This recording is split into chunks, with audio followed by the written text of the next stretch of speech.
Bonjour à vous tous, mesdames, messieurs. Bienvenue à cette 15e édition du Gala du Creux Montréal en direct de votre ordinateur. En cette période COVID, on a encore opté pour un gala télédiffusé de grande qualité, vous allez voir, mais quand même. Mon nom est Emmanuel Urtubise. Eh oui, je n'ai pas changé de nom depuis la pandémie. Ça, c'est une première bonne nouvelle. Et je serai avec vous avec grand plaisir pour animer cette cinquième, dans mon cas, cinquième année du Gala du Creux Montréal. Merci à vous tous d'être là pour ce rendez-vous annuel de la collectivité montréalaise pour bâtir ensemble une métropole durable.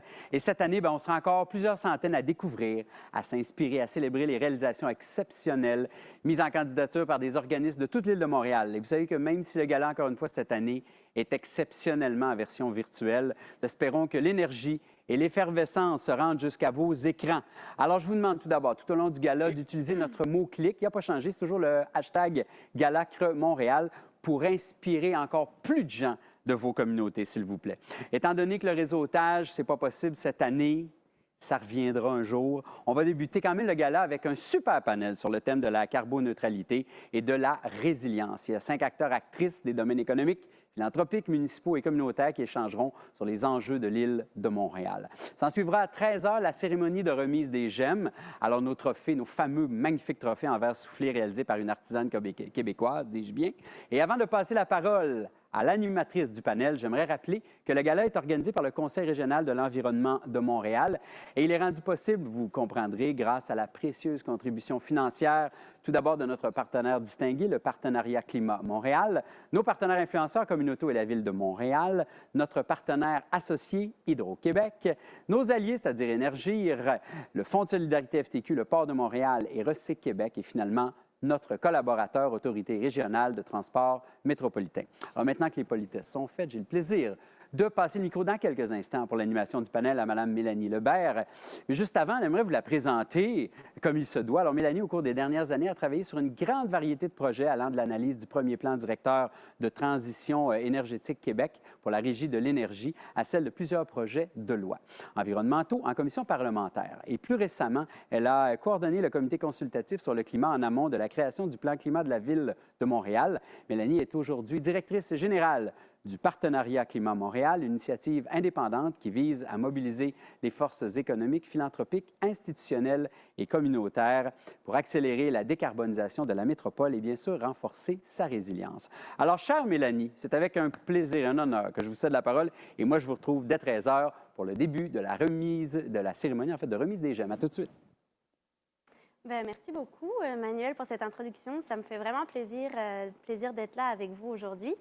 Vous l'avez compris, je vais être l'animatrice du panel Carboneutralité et Résilience. La collectivité montréalaise passe à l'action.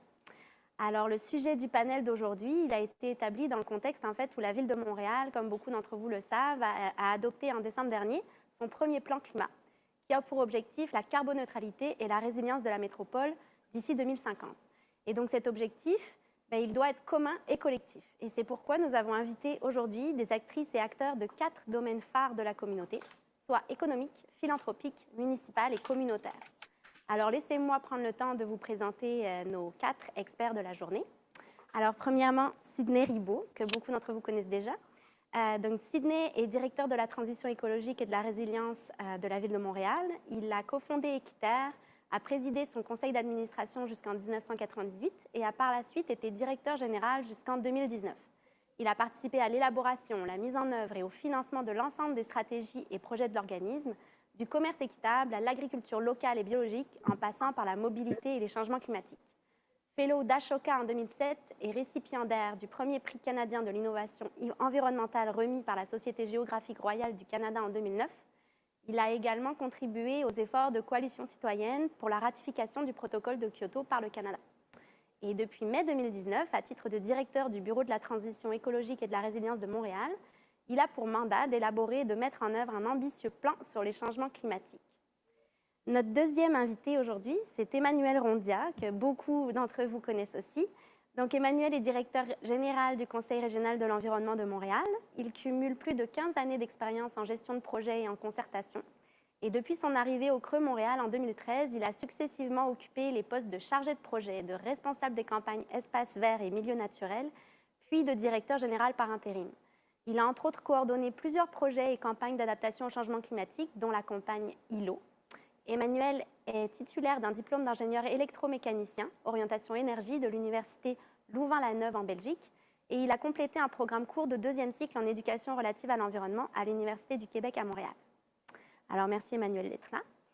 Je vous présente maintenant Éric Saint-Pierre. Éric est directeur général de la Fondation familiale Trottier, l'une des plus grandes fondations philanthropiques privées au Canada.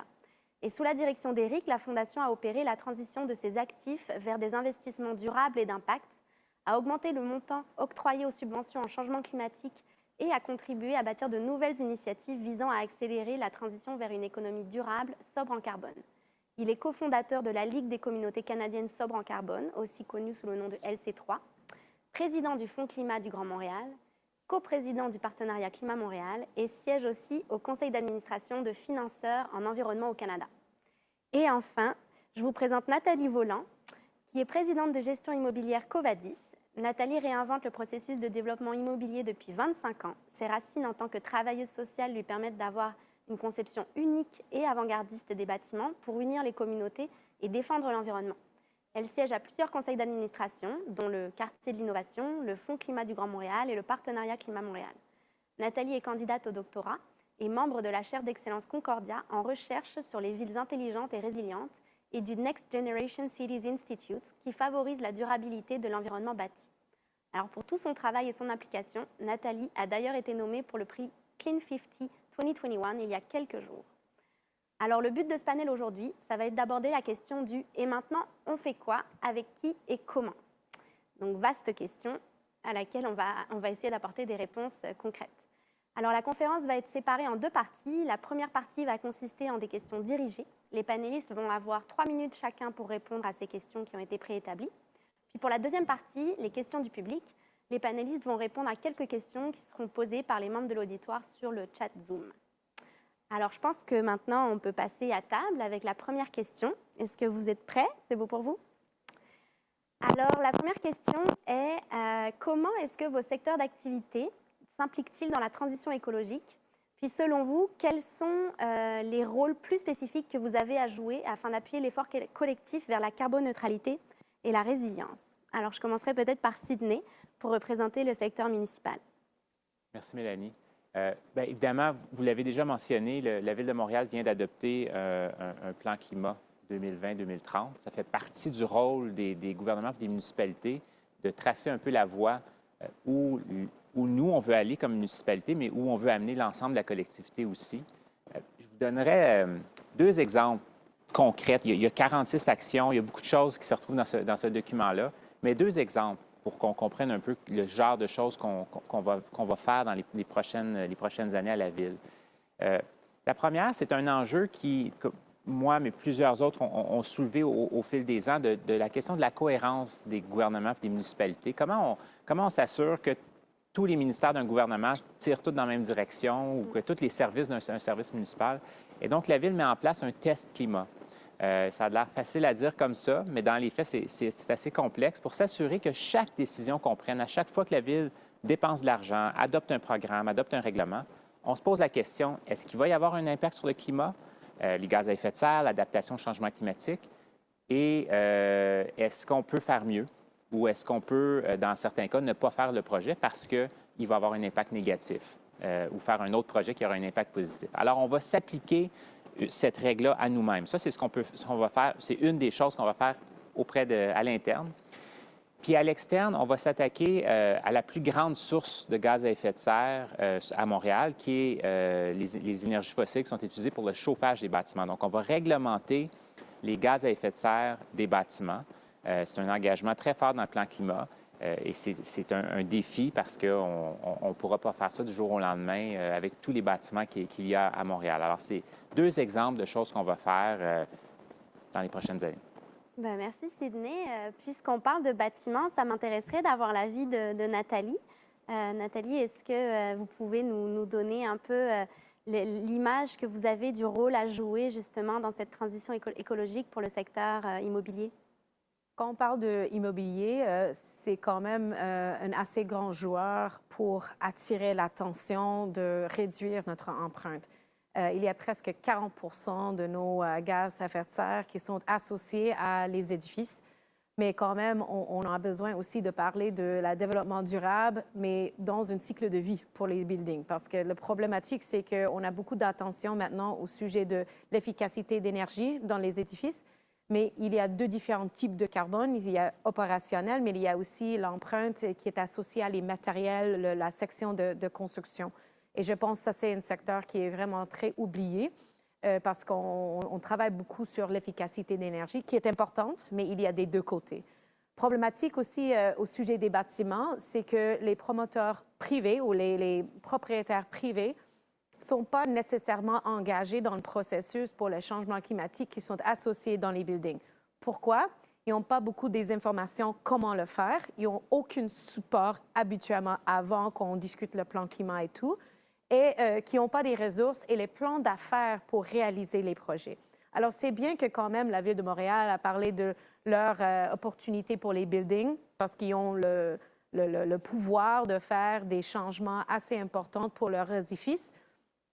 Mais on a besoin de l'échelle de les promoteurs privés pour faire vraiment changer les chiffres qui sont associés à la carboneutralité. Alors pour moi, dans les dernières quelques années, on pousse vraiment pour arriver de trouver des plans d'affaires qui sont capables de faire rentabiliser ce changement climatique dans des buildings. Et ça, c'est un défi quand même assez important.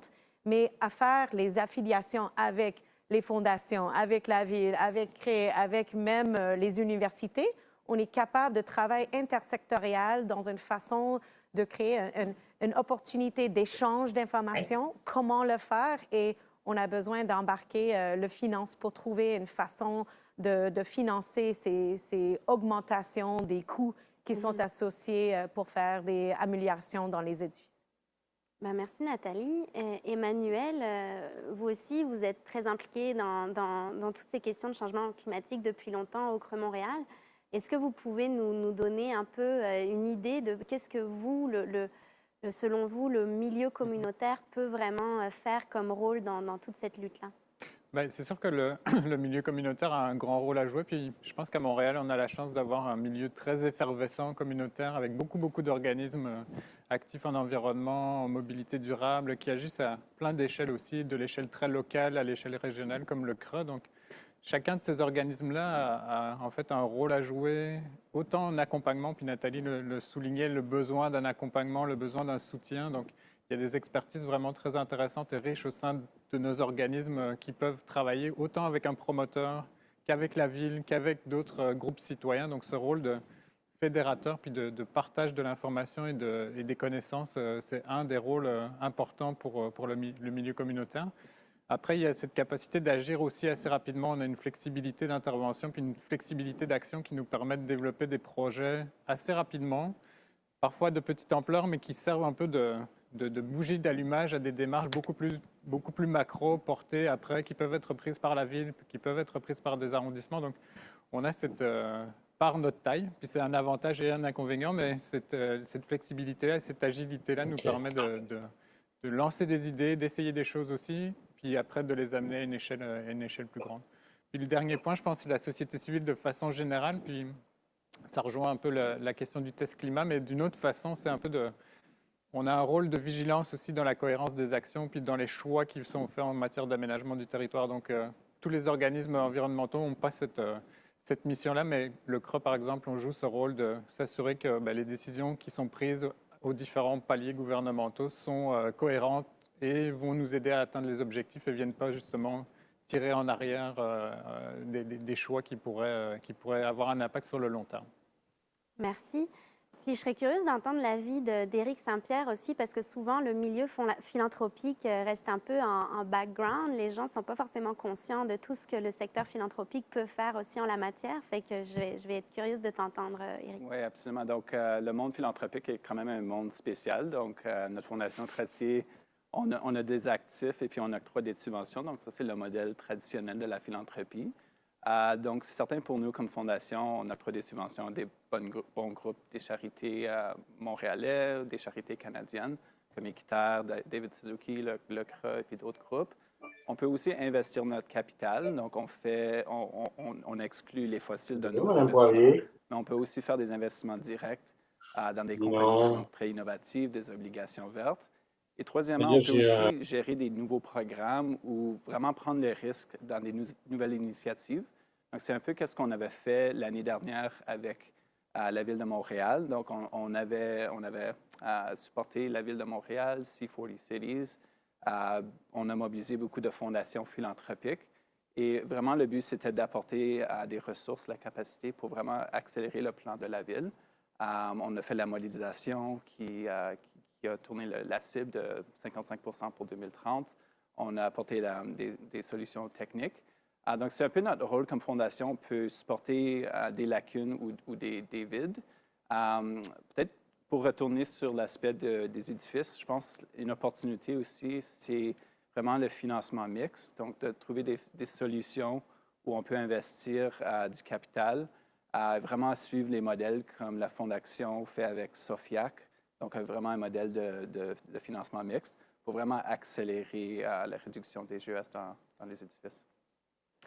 Bien, merci. Je pense que tout ce que vous avez nommé là, ça traduit le fait que tout ça, ce sont des défis vraiment grands qui nous attendent dans les prochaines années, décennies.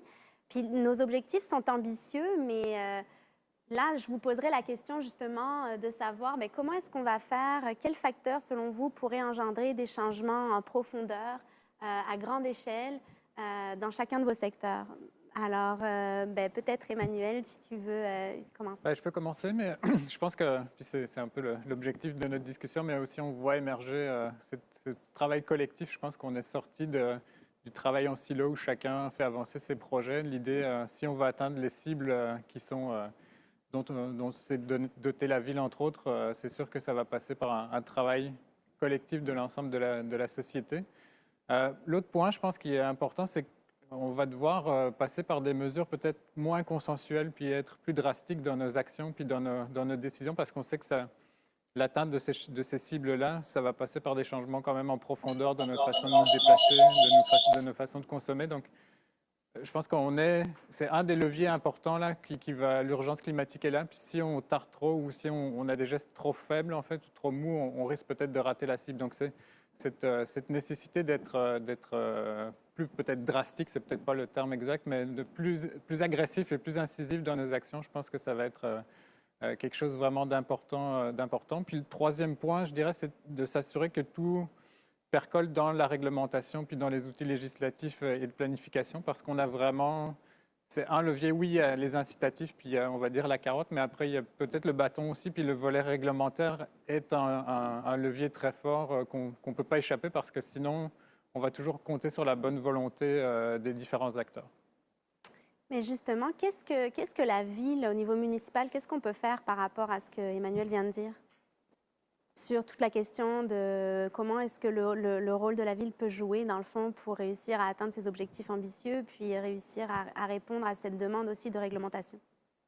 Bien, évidemment, le cadre réglementaire, c'est quelque chose qui va être essentiel à court moyen terme dans certains domaines, parce qu'on le voit même à la ville. Nathalie parlait de nos propres bâtiments. On a des défis à toutes sortes de niveaux que tout le monde va avoir, là, dans le milieu privé, dans le milieu public, à savoir de changer les façons de faire. Et je dirais aussi de changer la façon de réfléchir à l'environnement. Pendant longtemps, l'environnement, c'était, bien, je fais un bâtiment, puis j'ai presque fini le bâtiment, mais il faudrait bien qu'il soit un petit peu vert, je vais mettre un toit vert, ou je vais planter des arbres, ou je vais ajouter un petit peu d'isolant. Mais là, on n'est plus là-dedans, on n'est plus dans comment on peut être 10 plus vert, on est dans comment on peut être 100 plus vert. Et c'est ça le changement de paradigme dans lequel on est. On a peu de temps pour agir. Et donc, le rôle de mobilisation de la société civile va être hyper important pour que tout le monde soit capable de suivre le rythme de ces nouvelles normes-là qui vont être imposées.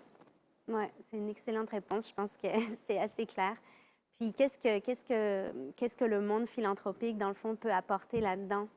Oui, je pense que le monde philanthropique peut vraiment supporter l'écosystème, donc supporter les villes qui travaillent sur l'approvisionnement, vraiment essayer de trouver des lacunes. Donc, présentement, on le fait dans le ciment. Donc, on est en train d'apporter l'industrie ciment, le gouvernement fédéral, les associations, les groupes environnementaux comme Clean Energy Canada et puis d'autres.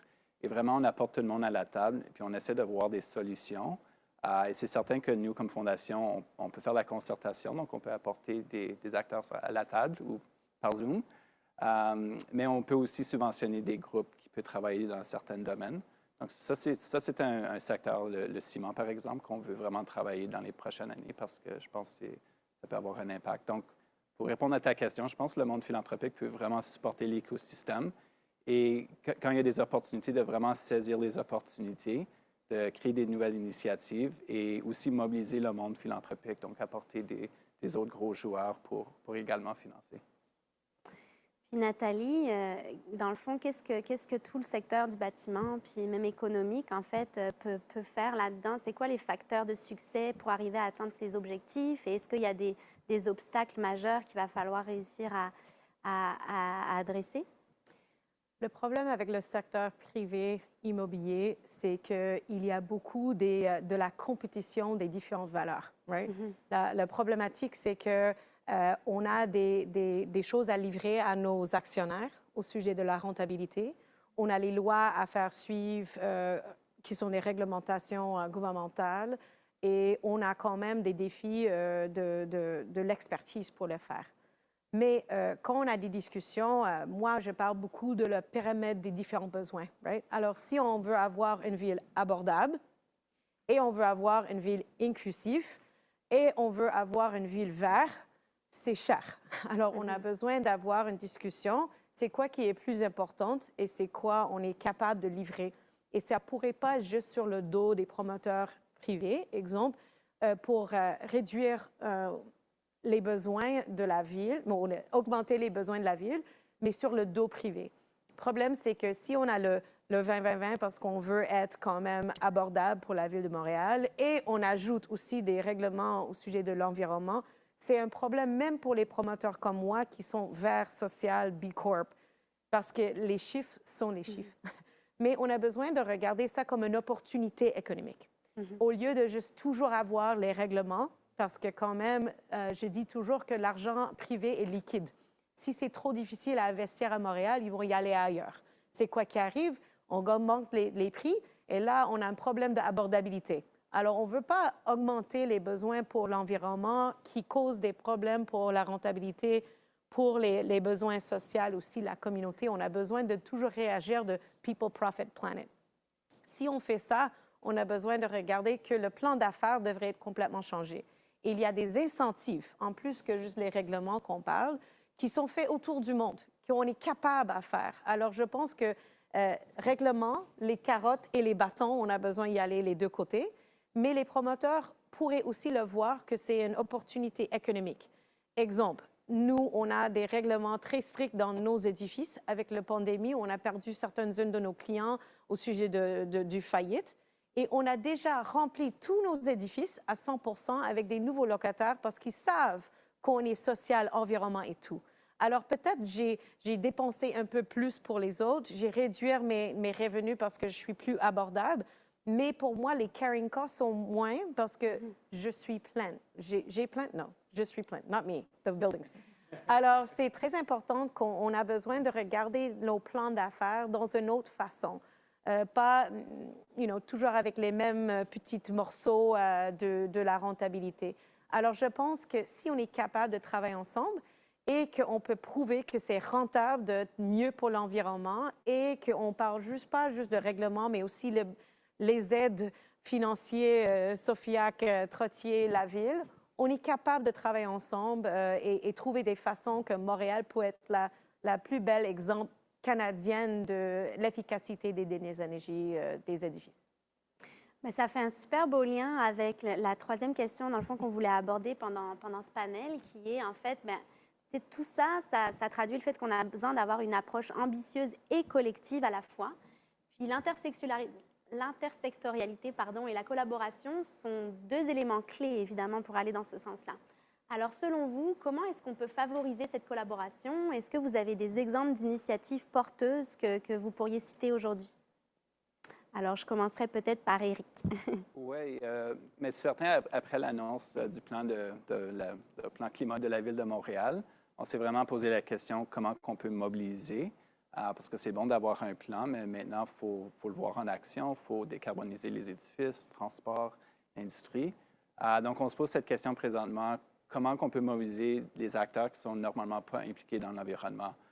Donc, moi, je le fais personnellement du côté des fondations philanthropiques. Donc, je passe beaucoup de mon temps à parler avec d'autres fondations philanthropiques et d'essayer de faire le lien entre leur programme et le changement climatique. Donc, si une grande fondation est impliquée avec des programmes avec les jeunes, j'essaie souvent de faire le lien entre leur programme de jeunes, mais aussi avec les mouvements sociaux, les mouvements de Greta, et puis vraiment faire le lien des jeunes avec le changement climatique.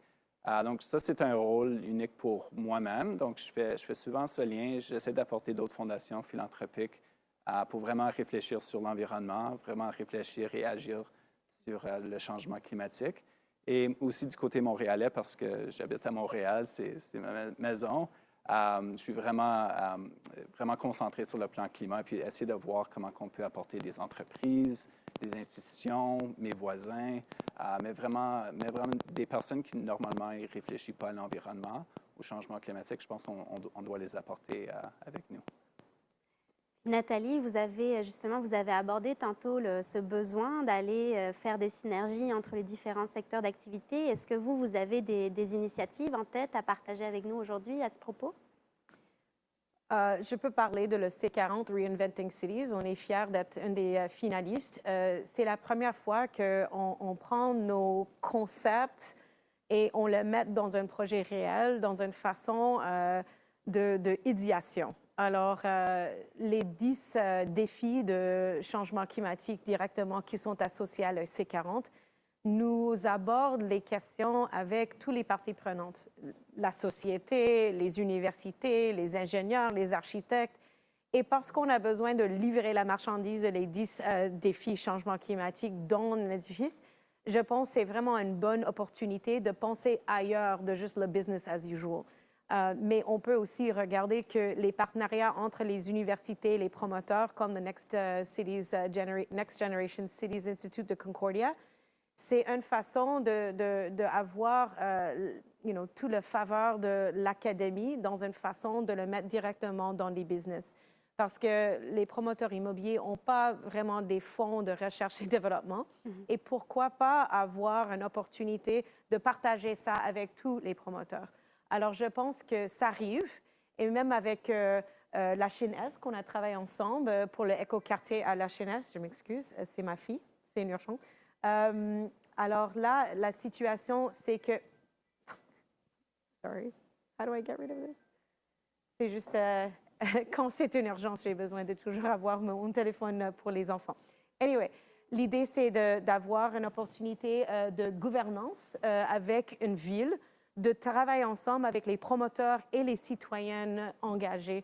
C'est très intéressant parce qu'habituellement, c'est un conflit d'intérêts et les personnes ne travaillent pas ensemble. C'est la première fois que tout le monde était à la table pour expliquer c'était quoi qui était capable ou pas capable dans le processus. Alors, c'est très cool comme défi. Ouais, c'est très intéressant.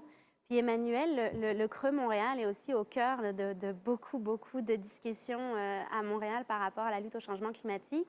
Vous êtes en partenariat, vous êtes en discussion avec beaucoup d'acteurs. Comment est-ce que vous voyez justement ce besoin de créer des synergies entre les différents acteurs? Ben, c'est sûr que c'est un besoin bien réel, mais je pense qu'on le voit. Puis Nathalie parlait de l'expérience de la Chine-Est. Puis je pense que c'est vraiment un projet qui devrait inspirer les façons de faire, les façons de réfléchir, de développer des nouveaux secteurs, de travailler sur la gouvernance aussi. Puis d'avoir en fait cette collaboration entre universités, promoteurs privés, organismes de la société civile, municipalités. Je pense qu'on est rendu là, puis ça marche. On le voit avec la Chine, le plan d'ensemble, le travail qui a été fait est assez fabuleux, en fait, je trouve, et fantastique. Puis ça inspire Louvain-Est maintenant, donc il y a d'autres secteurs qui sont en train de s'inspirer, d'adopter une même démarche. C'est sûr que c'est des enjeux de changement de pratique, puis dans nos façons de gouvernance, justement, où c'est pas un organe qui amène une vision, puis qui est juste, c'est vraiment une construction collective de cette vision pour le développement de certains secteurs.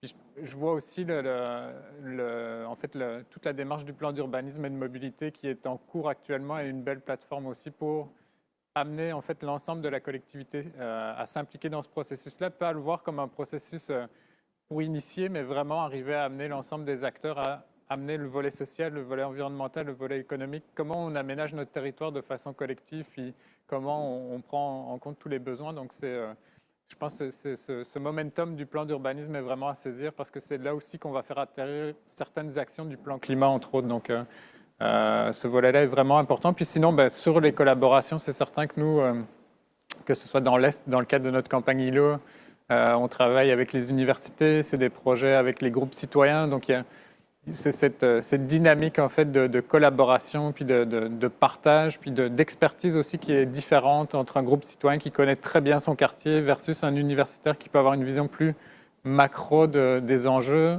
Quand on met tout le monde ensemble, qu'on brasse, souvent ça donne des belles choses. Puis Sydney, justement, par rapport à ce besoin de synergie, qu'est-ce que la ville peut apporter? Est-ce que la ville contribue elle-même à des initiatives pour créer des synergies? Tout à fait. Puis je pense qu'il y a plein de bons exemples qui ont été donnés. C40, le travail collaboratif dans les nouveaux quartiers, le partenariat climat aussi, c'est un bel exemple. Moi, j'aurais envie de parler un peu d'ambition parce que ça fait partie de la question aussi. Puis ça fait 20 ans qu'au Québec, là, à Montréal, on a tout le monde autour de la table. Le partenariat climat, c'est un excellent exemple de ça. J'ai de la misère à m'imaginer qui d'autre on aurait voulu avoir dans cette coalition-là pour soutenir le plan climat. Tout le monde est là, de la société civile, etc. Et donc, l'enjeu n'est pas tant qu'on ne se parle pas. L'enjeu, c'est et c'est ce que je reviens à ce que je disais au début, il nous manque collectivement d'ambition. Et c'est ça notre défi. C'est pas juste de se parler, mais c'est qu'une fois que nous sommes comme environnementalistes ou comme personnes qui portons ces dossiers-là autour de la table, il faut avoir faut que notre voix porte plus et qu'on soit capable de convaincre les acteurs autour de la table. Puis à chaque fois, ça va être différent pour chaque sujet, pour chaque domaine, de comment le faire. Et je pense qu'il est là notre défi. C'est comment nous, comme acteurs de ce domaine-là, on est capable d'élever le discours, d'élever l'ambition. Puis je terminerai en disant, la santé publique, ils l'ont fait, mais ça a pris une crise pour qu'on soit capable de s'élever au niveau de la santé publique. Ça a pris une pandémie mondiale pour qu'on change nos pratiques au niveau de comment on réagit à ces choses, à un événement comme ça. À l'environnement, on ne peut pas attendre cette crise-là, il faut le faire avant. Absolument. On a eu des discussions fort intéressantes, puis on a eu quelques questions du public qu'on a sélectionnées. Alors, je vais commencer par poser la première. Y a-t-il une dimension ou un axe plus spécifique de la transition écologique dans laquelle vous allez concentrer vos énergies dans les prochaines années? Alors, peut-être que je peux commencer par Éric pour représenter le milieu philanthropique.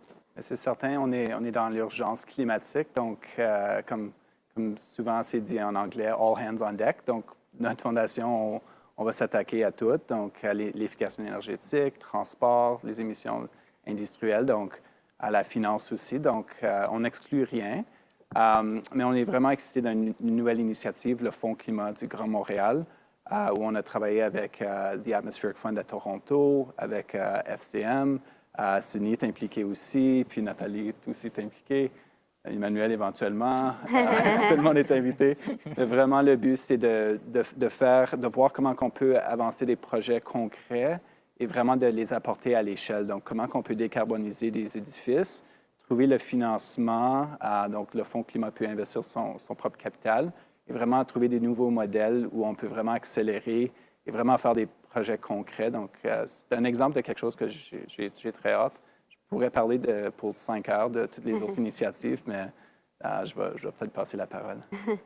Je pourrais poser la question à Nathalie. Tout à l'heure, vous nous avez parlé justement de ce besoin d'aller au-delà de juste l'efficacité énergétique des bâtiments, puis de regarder plus loin aussi, notamment au niveau de la provenance, puis qu'est-ce qu'on fait avec toutes les matières premières. Est-ce que ça, c'est un axe que vous aimeriez privilégier dans les prochaines années pour la transition écologique? Oui, je n'avais pas l'intention de le dévoiler publiquement aujourd'hui, mais j'ai démarré une nouvelle compagnie qui est un service de concierge pour les promoteurs privés et aussi gouvernementaux pour trouver tous les matériels qui sont de la carbone neutralité en construction. Alors, c'est vraiment très difficile à trouver des matériels pour nous et de aussi avoir vraiment un indice sur les matériels ils sont venus de où? C'est quoi l'empreinte carbone? Est-ce qu'ils sont faits localement? Alors là, on est en train de travailler avec plusieurs acteurs pour commencer cette initiative pour aider tout le monde à avoir accès à des matériels. Mais quelque chose on n'a pas parlé, c'est au sujet de la nouvelle construction comparée à la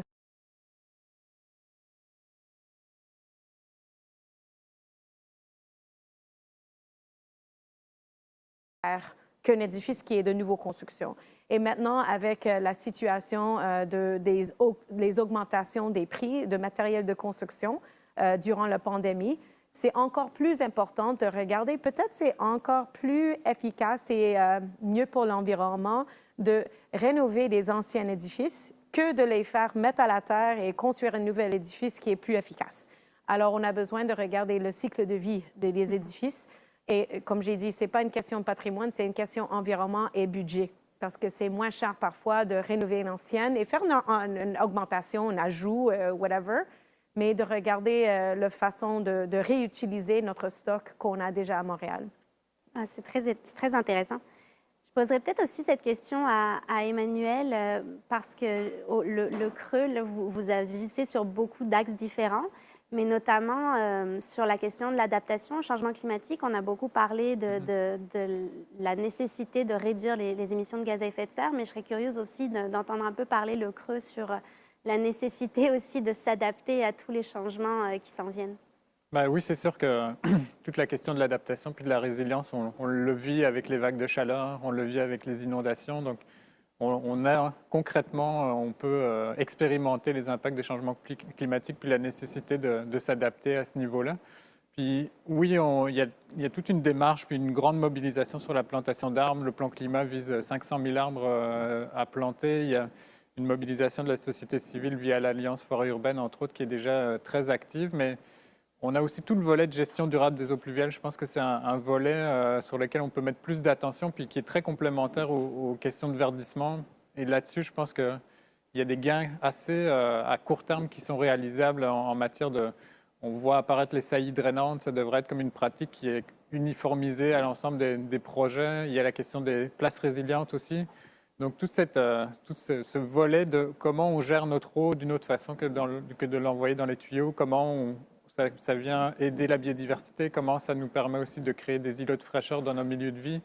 Donc, tout le volet adaptation, c'est sûr que c'est un pan sur lequel nous, on met beaucoup d'attention dans le cadre de certains de nos projets déjà aussi avec certains de nos partenaires, et qui parfois, c'est vrai, peut-être un peu occulté ou passe en second versus la carboneutralité ou les actions. Pourtant, c'est des actions qu'on peut faire aussi très rapidement puis qui se font sans investissement immense non plus parfois. Donc, je pense que la question de l'adaptation est à garder au cœur de nos actions dans les prochaines années aussi.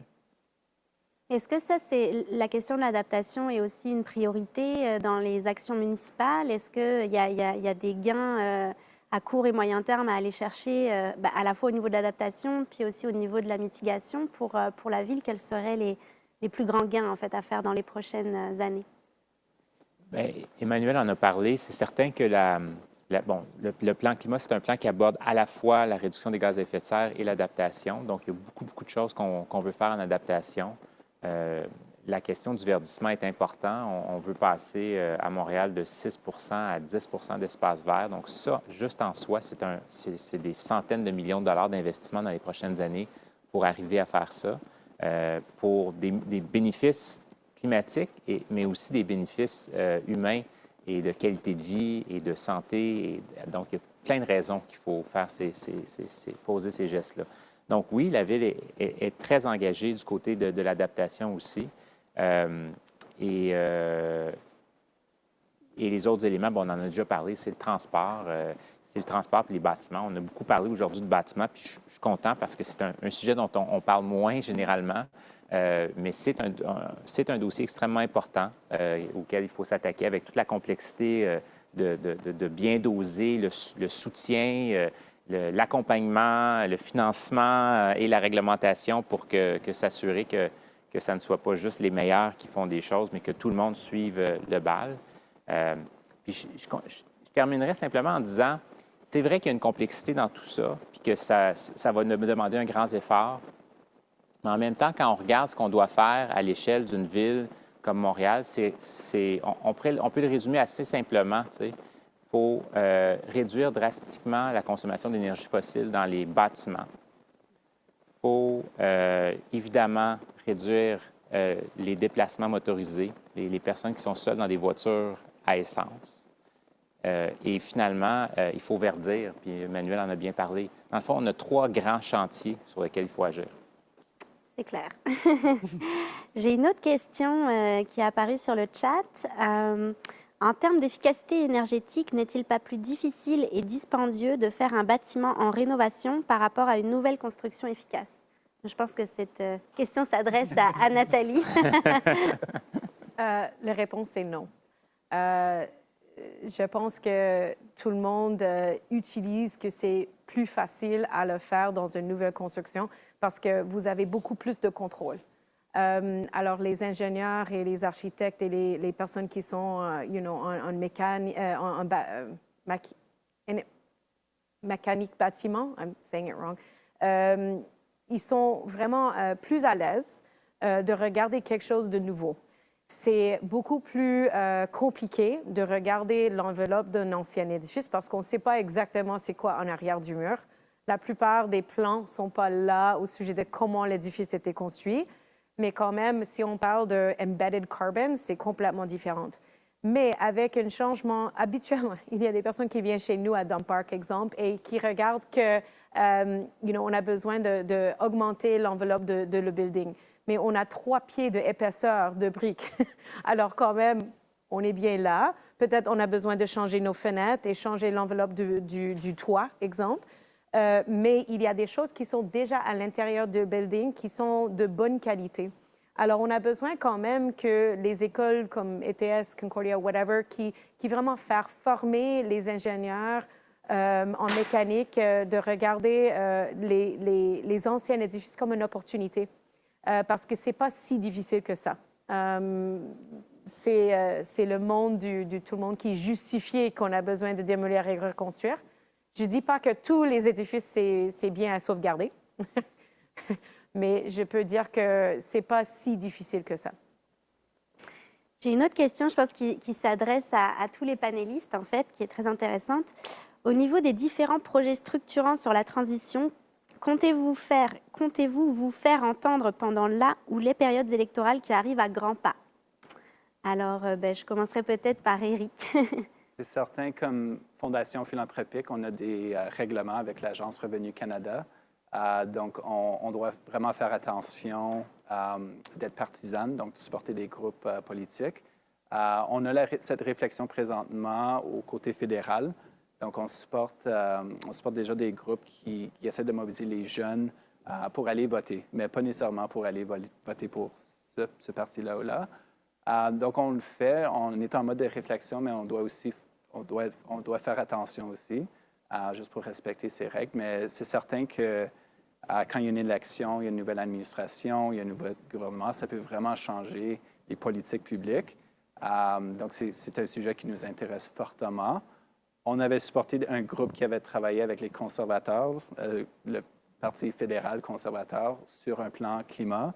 Et ils ont eu beaucoup de succès parce que maintenant, le débat sur la taxe carbone, par exemple, c'est tout simplement une question de combien qu'on devrait taxer la taxe carbone. Et on a évolué un peu. Donc, c'est certain que les élections nous interpellent, mais on fait attention. Puis au niveau du milieu économique, Nathalie, puisque c'est vous qui représentez plus le secteur privé aujourd'hui, est-ce que vous pensez qu'il y a des acteurs économiques qui vont vouloir faire entendre leur voix par rapport aux élections municipales qui s'en viennent? J'aimerais bien pas répondre à la question. Pour moi, la situation de changement climatique ne devrait pas être politique. Pourquoi? Parce que ça nous touche tout. Alors, n'importe qui va gagner, je pense que tout le monde a besoin de parler de ça. Alors, et je pense que c'est vraiment prouvé maintenant qu'il y a des problèmes de changement climatique et que ça pourrait être aidé dans toutes les industries, tous les secteurs. On a besoin de tout jouer un rôle, même si c'est un rôle mineur. Mais je pense que c'est un peu étrange pour moi de penser que les changements climatiques devraient être une discussion politique. C'est plus gros que ça pour moi. Alors peut-être je n'ai pas répondu à la question, mais pour moi, ce n'est pas politique le changement climatique. Oui, c'est une très bonne réponse, je pense.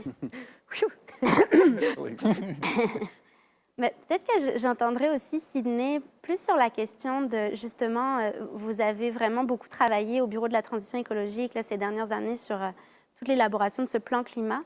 Puis au niveau de votre travail, comment est-ce que vous vous assurez quand vous publiez un plan comme ça, que ça va être un plan qui va perdurer dans le temps puis qui va passer outre les différents partis politiques qui peuvent arriver au pouvoir? Je vous dirais, à Montréal, c'est vrai ailleurs aussi, mais ce n'était pas le premier plan climat. Ça fait longtemps, je ne sais pas combien de temps, ça fait 30 ans que Montréal s'active d'une façon ou d'une autre sur la question des changements climatiques. Donc, administration après administration a repris l'enjeu des changements climatiques depuis très longtemps. Et donc, ce qui se retrouve dans le plan climat, c'est sûr que s'il y a une nouvelle administration, j'imagine qu'il y a peut-être certaines actions qu'ils vont vouloir mettre au goût du jour ou qui vont vouloir apporter leur propre touche. Mais il y a un consensus à Montréal, je pense, dans la communauté, dans la société. Puis je vous dirais, c'est vrai aussi, c'est vrai à l'échelle internationale. Je veux dire, l'accord de Paris a été signé par tout le monde. Il y a juste les États-Unis qui se sont retirés. Il y a un consensus politique ailleurs sur la planète. Il y a un consensus politique au Québec depuis longtemps. Il y a la bourse du carbone qui a été mise en place il y a 13 ans maintenant, 12 ans. Le prix sur le carbone au Québec, il y a eu 3 gouvernements différents successifs qui l'ont maintenu. Maintenant, il y a quelque chose qui est en train de se créer au niveau fédéral aussi, mais en Amérique du Nord, on est un des seuls endroits où il y a ce débat politique sur la question des changements climatiques. Et on est en train de passer outre ça, je pense, maintenant. Je reviendrai peut-être sur une des questions du public tout à l'heure qui était de où pensez-vous que nous pouvons faire les plus grands gains à court et moyen terme? Puis j'adressais peut-être la question à Éric parce qu'on a parlé là, de la nécessité d'avancer sur les questions de la mobilité, du bâtiment, de l'adaptation. Et au niveau philanthropique, du monde philanthropique, qu'est-ce qu'on doit aller chercher là, à court et moyen terme pour faire bouger les choses plus vite? Moi, je parle juste le monde philanthropique, mais je pense qu'on peut vraiment supporter les jeunes ou les groupes, les mouvements qui peuvent mettre la pression sur les gouvernements. C'est quelque chose qui a été négligé, ça fait longtemps. C'est un peu complexe, mais il y a des façons de supporter les jeunes. On était là, on a supporté quand Greta était à Montréal, on avait supporté ça avec une autre fondation philanthropique, mais on peut aller beaucoup plus loin. Puis je pense, je sais qu'on est dans la COVID, on a eu cette urgence avec COVID, mais tout le monde a vraiment s'est jeté dedans la COVID. Ils ont changé la ventilation dans les écoles. Maintenant, il faut mobiliser pour changer les systèmes de mazout dans les écoles. Il faut vraiment accélérer. Puis je pense comme fondation, on peut supporter cet écosystème, on peut supporter ces groupes-là. Puis on est dans des discussions présentement avec d'autres fondations, donc ça va venir.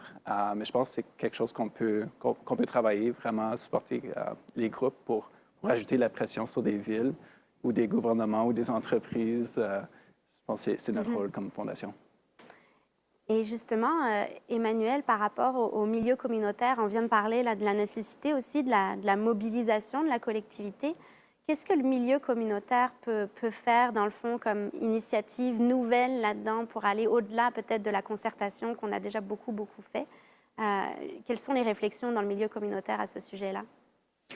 Je pense qu'il y a plusieurs initiatives qui ont vu le jour récemment. Le Front commun pour la transition énergétique, par exemple. Des initiatives qui viennent de la société civile, qui mobilisent vraiment beaucoup d'acteurs, qui se donnent une feuille de route, puis qui arrivent jusqu'à des projets. On parle de collectivité zéro émission nette, par exemple. Donc, on est parti d'une réflexion, puis là, on est vraiment dans l'action et dans la mobilisation locale.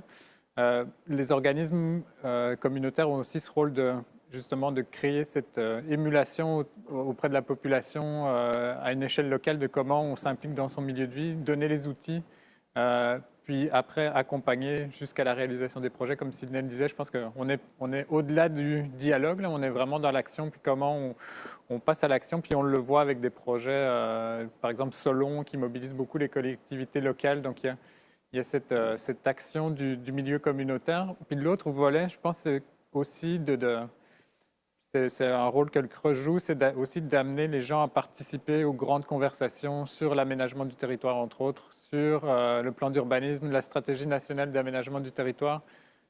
Oui, c'est des discussions, mais ça va découler sur des outils et des documents qui vont vraiment comme guider les prochaines décennies. Donc, c'est le moment d'amener toute cette réflexion collective-là dans ces documents-là, puis influencer les gens qui sont derrière la plume pour rédiger ces documents-là, puis s'assurer que les cibles sont ambitieuses, qu'on a les moyens de le faire, qu'on va se donner un suivi aussi régulier, puis que ce n'est pas un plan qui va rester tabletté comme certains l'ont été.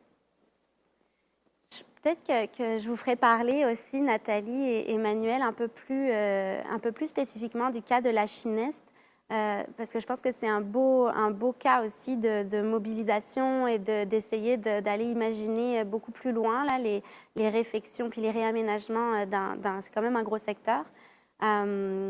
Alors c'est ça, je serais curieuse que vous puissiez un peu élaborer sur cette initiative. Qu'est-ce qu'il y a eu comme concertation autour de ça, comme mobilisation, puis vers où ça s'en va selon vous dans les prochaines années? Je peux commencer, mais c'est ça, c'est un processus qui date de plusieurs années maintenant, puis qui est passé par l'OCPM, il y a eu des consultations publiques. Après, il y a eu toute cette création de ce groupe d'acteurs, autant du monde municipal, du monde privé, du monde communautaire, des groupes citoyens qui ont réfléchi à qu'est-ce qu'on veut pour ce secteur-là, comment on veut qu'il se transforme, se requalifie, qu'est-ce qu'on veut garder, qu'est-ce qu'on veut bonifier, comment on veut aussi que la gouvernance, puis comment l'ensemble des acteurs qui sont concernés par le secteur s'impliquent dans cette réflexion-là, puis dans la mise en œuvre par la suite. Là, on est à l'étape il y a un plan d'ensemble qui a été réalisé, qui est vraiment super détaillé, puis qui va loin dans certains concepts.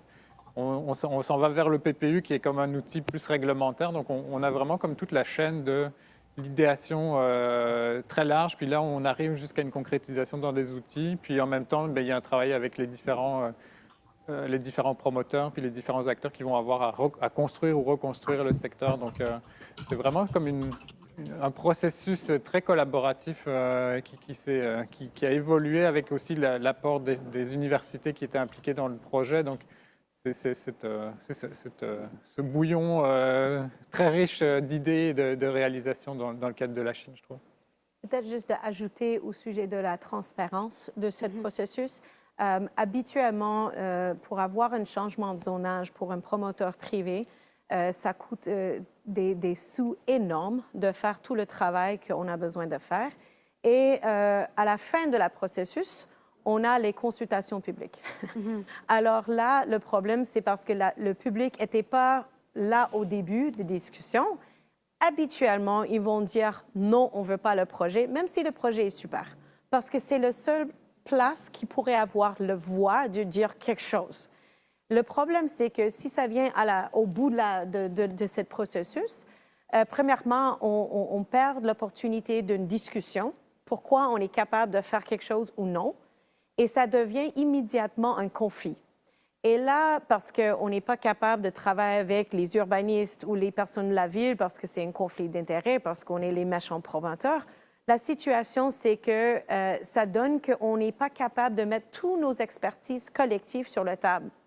Et là, vous avez peut-être des activistes environnementaux qui veulent avoir, par exemple, aucune voiture. C'est pas possible parce qu'on n'a pas le tram, j'espère que ça va venir. On n'a pas les services supplémentaires pour aider, qu'on a besoin d'avoir une évolution. Oui, un jour, ça va être super si on pourrait avoir les 10-minute neighborhoods, des choses qui sont toutes locales, mais on n'est pas là. Alors, on a besoin de regarder comment est-ce qu'on peut travailler pour avoir une évolution. Et pour moi, c'était la première fois dans mon carrière de 25 ans que j'étais capable de parler avec les citoyennes au début. Avec Concertation a fait un travail extraordinaire pour faire réaliser des discussions neutres. Et on avait des ateliers thématiques il y a plein de personnes, des experts qui sont venus sur la mobilité, sur l'abordabilité, plein de différentes choses qu'on a parlé. Et tout le monde, les parties prenantes, étaient capables de parler de leur vision, leurs problématiques. Et collectivement, on a dit, c'est quoi qu'on pourrait faire ensemble. C'était vraiment magique. J'espère que ça va être refait dans les autres arrondissements. Ben, merci beaucoup. Je suis très contente d'entendre tout ça.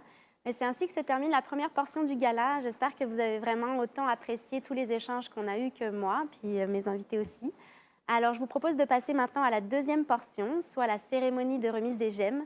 Et sans tarder, je vais redonner la parole à M. Urtubise pour l'animation enlevante de l'annonce tant attendue des lauréats 2021 du Gala du Creux Montréal. Merci. J'ai de la pression, hein? On parle, attention, d'une animation enlevante, mesdames, messieurs. Merci, Mélanie, pour l'animation. C'était excellent. Merci à nos 4 panélistes que nous allons revoir un petit peu plus tard pour cette première portion fort constructive. Moi, j'ai appris beaucoup de choses. J'espère que vous avez apprécié. Alors, écoutez, il est presque 13 heures, 4 minutes. On est légèrement à l'avance. Alors, c'est avec beaucoup d'enthousiasme que j'entame cette seconde partie du gala, mesdames, messieurs, la cérémonie des remises des gemmes. Et cette année encore, vous pourrez constater le travail accompli et applaudir à distance l'excellence, l'originalité, la diversité et l'exemplarité des réalisations menées par les organisations montréalaises de tous les horizons. Et vous savez, à l'instar du gala du Creux Montréal 2020, l'édition 2021 elle a été impactée par la situation de la COVID, vous le savez. Pourquoi nous sommes encore en format télédiffusion? Mais on vous offre tout un show, vous allez voir.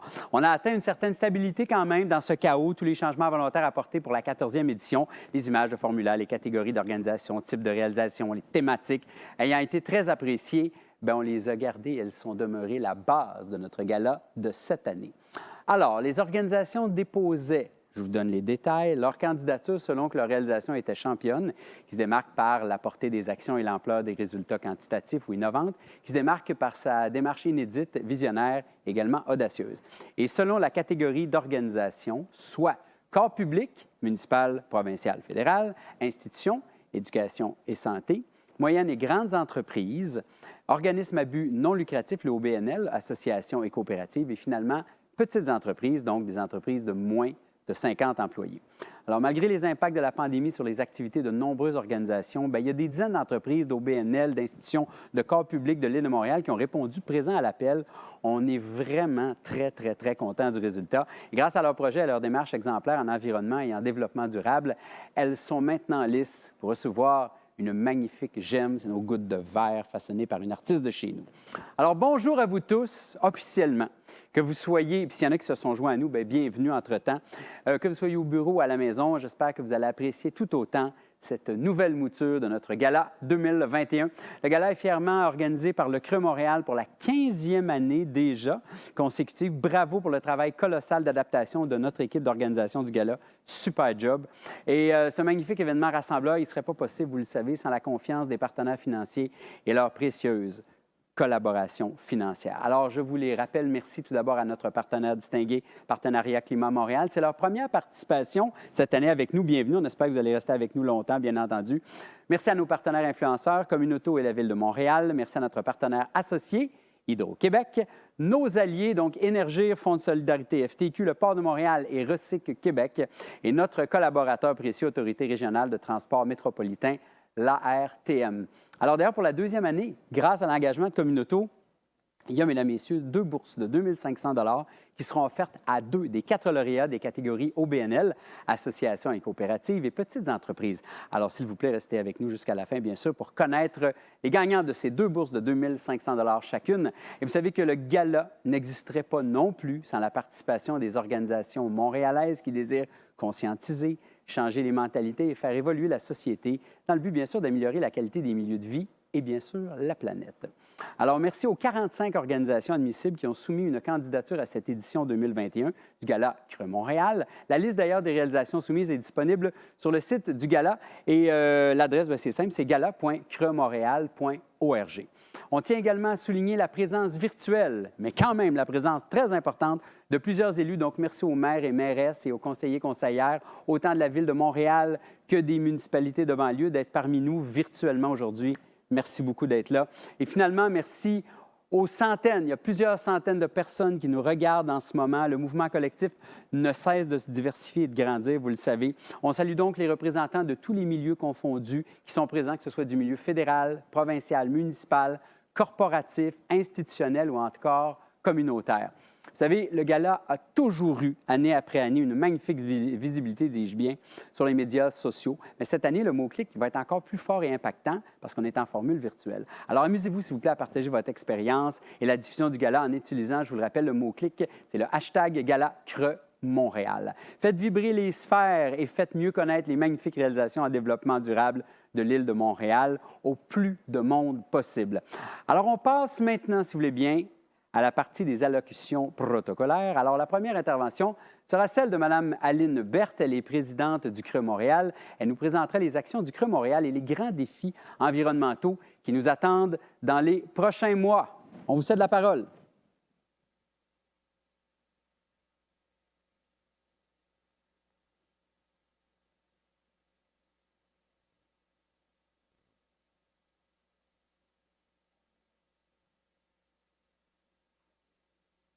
Pardonnez-moi, Madame Berthe, il faudra vous retirer du mode sourdine. Merci beaucoup. OK, excusez-moi, je parlais avec mon mais là, micro on coupé. l'entend. Alors, C'est bon. désolée. Madame Berthe, c'est à vous. C'est parti. Alors, merci à tous. Merci pour la petite intervention. Désolée. Alors, au nom du Conseil régional de l'environnement de Montréal, je vous remercie pour votre présence aujourd'hui à cette 15e édition du Gala. Alors, nous sommes heureux de retrouver le créneau traditionnel du Gala en avril. Par contre, comme l'année dernière, nous sommes en visio et j'ai bien hâte de déguster un des merveilleux repas bio, local, en bonne compagnie et que nous puissions nous retrouver avec de belles accolades au prochain Gala. Alors, les derniers mois ont été très actifs sur le plan de la transition écologique. Il y a eu l'adoption du plan climat par la Ville de Montréal en décembre, la création du partenariat Climat Montréal. Ce sont des jalons importants vers une métropole résiliente et carboneutre. Le panel qui a précédé a d'ailleurs mis en évidence la force du collectif, la nécessité d'une action concertée de l'ensemble de la collectivité montréalaise pour l'atteinte de ces objectifs. J'ai beaucoup aimé tous les messages qui ont été passés. Il y avait l'aspect de bâton et carotte qui avait été apporté. Je pense qu'on s'enligne vers la bonne direction. Les défis sont grands, mais c'est ensemble que nous allons pouvoir y parvenir. Alors, la relance qui s'annonce dans les prochains mois, c'est dans cette perspective une occasion à ne pas manquer non plus. Cette relance devra être verte, solidaire et conduire à un changement en profondeur de nos façons de consommer, de nous déplacer et d'aménager nos milieux de vie et de travail et revoir le partage de l'espace public. Le Creux Montréal, comme instance régionale de concertation, est et sera au cœur de ces transformations, que ce soit par sa contribution aux réflexions autour de grands projets de développement et d'aménagement. On peut penser à l'Est de Montréal, par l'accompagnement dans le changement des pratiques, par le déploiement de projets et de campagnes comme ILO. Le Creux jouera un rôle de premier plan. Alors, j'en profite pour remercier la Ville de Montréal pour sa confiance et pour le soutien financier accordé pour les 3 prochaines années afin de permettre au CRE de poursuivre sa mission. Un grand merci. Attendu depuis de nombreuses années, l'élaboration du plan d'urbanisme et de mobilité qui s'est amorcé au cours des derniers mois, c'est aussi une opportunité à ne pas manquer de faire de Montréal une ville verte, résiliente à l'échelle humaine. C'est une occasion pour l'ensemble de la population de définir la ville de demain. Le plan va en effet dessiner l'avenir des prochaines décennies. C'est donc le moment d'être innovant, ambitieux et d'aller au-delà des grands principes en se donnant une vision et les outils nécessaires pour la concrétiser. Cette année est aussi une année spéciale pour le CRE Montréal qui fête ses 25 ans. Alors, ces 25 ans de concertation, de mobilisation, d'action qui ont contribué à améliorer la qualité des milieux de vie, de travail, à l'adoption de pratiques innovantes d'aménagement également. Alors, je veux remercier l'engagement des multipartenaires, l'engagement des membres de l'équipe, du CA, qui au fil des années ont contribué à bâtir la notoriété, le pouvoir d'influence et le rayonnement du CRE Montréal. Restez à l'affût, les festivités pour le 25e se poursuivent au cours des prochains mois. Et depuis le début de la crise, et comme l'ensemble de la société, l'équipe du CRE Montréal a dû et a su réinventer des façons de concerter, de mobiliser les partenaires et les membres. Le gala d'aujourd'hui est un bel exemple. Alors, je tiens à souligner la participation et l'engagement de l'ensemble des organisations qui ont présenté une réalisation cette année. Le contexte n'était pas facile. La diversité et la qualité des candidatures témoignent de la résilience des organisations et leur volonté de mettre des enjeux environnementaux et de transition écologique au cœur de leurs actions. Je veux d'ailleurs remercier chaleureusement les membres du jury qui n'ont pas eu la tâche facile, ainsi que nos partenaires financiers, grâce à qui la tenue du gala est rendue possible. Alors, bravo à toutes les organisations participantes et bonne chance aux finalistes. Je vous souhaite un bon gala. Merci beaucoup, Mme Berthe. Merci à vous. Bonne journée, bon gala à vous. Alors, on passe à la prochaine intervention, si vous voulez bien. Ce sera celle de Mme Valérie Plante. Mme Plante, vous le savez, est la mairesse de Montréal et présidente du Conseil d'agglomération de Montréal. Elle a préenregistré pour nous le message qui suit. Bonjour à toutes et à tous. C'est un plaisir de vous dire quelques mots à l'occasion du gala annuel du Conseil régional de l'environnement de Montréal. Les changements climatiques, la biodiversité et la gestion des matières résiduelles sont des enjeux incontournables de notre transition écologique. La Ville de Montréal continue de poser des gestes forts pour leur faire face et c'est grâce à des partenaires impliqués comme le CRE Montréal que nous arriverons à nos fins. En décembre dernier, la Ville de Montréal a dévoilé son ambitieux plan climat. Celui-ci qui permettra à la métropole de respecter ses engagements, d'atteindre la carboneutralité et de conserver son rôle de leader en matière de lutte contre les changements climatiques. La Ville travaille aussi assidûment le dossier de la gestion des matières résiduelles, comme le démontre l'annonce récente de la collecte des déchets organiques dans les immeubles de 9 logements et plus. Et c'est sans oublier tous les efforts que nous déployons pour la promotion de la biodiversité et la protection des espaces verts de notre île. Vous le savez mieux que quiconque, les enjeux environnementaux et les défis de la transition écologique sont complexes, mais ils nous concernent toutes et tous. En ce sens, le travail de concertation, de sensibilisation et de mobilisation de la collectivité montréalaise du CRE Montréal est essentiel.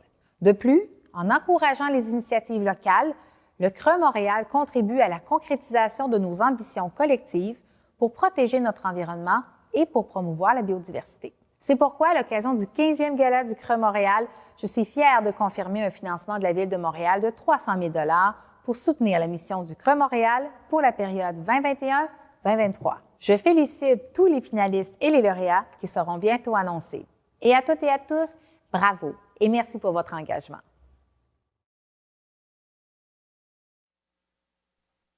Merci beaucoup, Mme Plante, pour ce soutien continu et cette passion pour l'amélioration des milieux de vie, évidemment. Alors, on passe maintenant, si vous voulez bien, aux mots de nos partenaires influenceurs et nos associés du gala. On débute, si vous voulez bien, avec le vice-président développement stratégique de Communauto, M. Marco Viviani, que voici. Bonjour à nouveau, aussi cette année, M. Ortibus. Et merci au CRE Montréal de garder les flambeaux. De garder les flambeaux. On est fatigué des conférences en ligne et certainement le thème de la pandémie occupe tous nos esprits et je pense que l'opinion publique a vraiment tout ça en tête, que les thèmes environnementaux et donc c'est important que le Conseil régional de l'environnement fasse son travail et particulièrement avec le gala de nous ramener que les défis environnementaux vont rester là une fois qu'on va être tous vaccinés.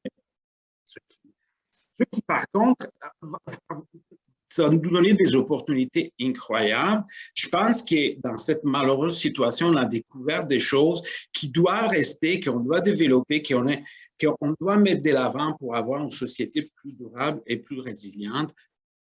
Parmi toutes, le télétravail, qui aurait pensé il y a 2 ans que le télétravail pouvait être si répandu.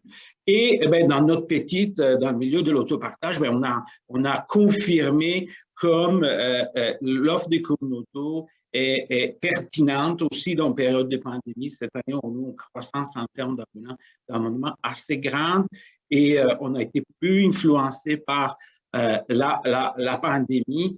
Et on a vu comment il est très peu dépendant des déplacements maison-travail. Alors, toutes ces découvertes, toutes ces opportunités qui ont été créées, il faut les remettre en place et c'est grâce à des exemples comme les galas qui nous permettent de nous inspirer, de nous donner de l'élan sur ce qui est possible de faire, qu'on va aller de l'avant. Alors, merci beaucoup encore au Conseil régional de l'environnement. Merci beaucoup, Marco. De toute façon, on va vous retrouver un petit peu plus tard dans le gala. Vous restez avec nous. Merci pour votre grande passion pour le développement durable. Alors, autour maintenant de l'intervention de Mme Marie-Claude Durand, elle est chef relations avec le milieu Montréal chez Hydro-Québec. On vous écoute, Mme Durand. Bonjour. Bonjour à tous. Merci beaucoup. Alors, pour Hydro-Québec, c'est vraiment un plaisir renouvelé de soutenir le Gala du Crème Montréal et d'y participer. J'aimerais d'ailleurs saluer les organisations qui ont présenté des candidatures et féliciter l'ensemble des finalistes. Alors, le CRE Montréal, pour nous, s'avère un partenaire de longue date. On a développé avec le CRE une relation de proximité, de confiance, et la collaboration qui est établie depuis plusieurs années est vraiment précieuse. Dans la foulée du gala, encore cette année, plus tard au mois de mai, Hydro-Québec va présenter avec les lauréats 3 conférences midi autour des grands champs d'action du CRE, soit les changements climatiques, la biodiversité et la gestion des matières résiduelles. En terminant, je voudrais profiter de ma petite tribune ici pour vous inviter, nombreux, à la consultation qu'Hydro-Québec a lancée ce mois-ci qui s'intitule « Énergie en commun ». Alors, ce qu'on souhaite, c'est vous entendre vos aspirations, vos idées, vos projets pour transformer notre économie pour qu'elle soit plus verte, repenser notre mobilité pour la rendre durable et réinventer notre façon de consommer l'énergie. Tous les détails se trouvent sur le site web d'Hydro-Québec. Encore une fois, au nom d'Hydro-Québec, félicitations aux finalistes et aux lauréats qui vont être annoncés bientôt et bon gala à tous. Merci beaucoup, Marie-Claude, pour votre message mobilisateur. Passez une belle journée. Merci d'être avec nous. On passe au moment tant attendu, mesdames, messieurs, le cœur du gala, c'est-à-dire la cérémonie de consécration de nos 10 lauréats. Cette année, les organisations de tous les domaines économiques et de partout sur l'île étaient invitées à déposer donc une réalisation selon 3 thématiques.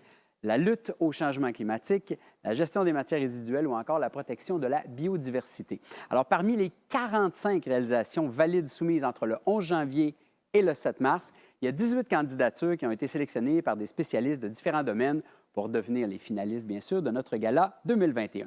Le comité de sélection a eu la tâche ardue, mais tout de même stimulante. C'est pas facile de faire partie d'un comité de sélection, mais il faut faire le travail, que voulez-vous. Ils ont analysé tous les dossiers déposés par des organisations de l'ensemble de l'île de Montréal et par la suite, ils ont désigné les finalistes dans chacune des catégories. Alors, on doit remercier les bénévoles dévoués membres de ce comité-là. Alors, M. Alexandre Baudouin, le conseiller en biodiversité à l'Université de Montréal, M. Bernard Bigras, directeur général de l'Association des architectes paysagistes du Québec, Mme Linda Colette, membre cofondatrice Les Amis du Quai de l'Horloge, M. Gilles Dubois, le président du jury, également ancien président du CRE Montréal, M. Simon Octeau, agent de recherche en gestion des matières résiduelles à la Ville de Montréal, et Mme Louise Roy, ancienne présidente de l'Office de consultation publique de Montréal.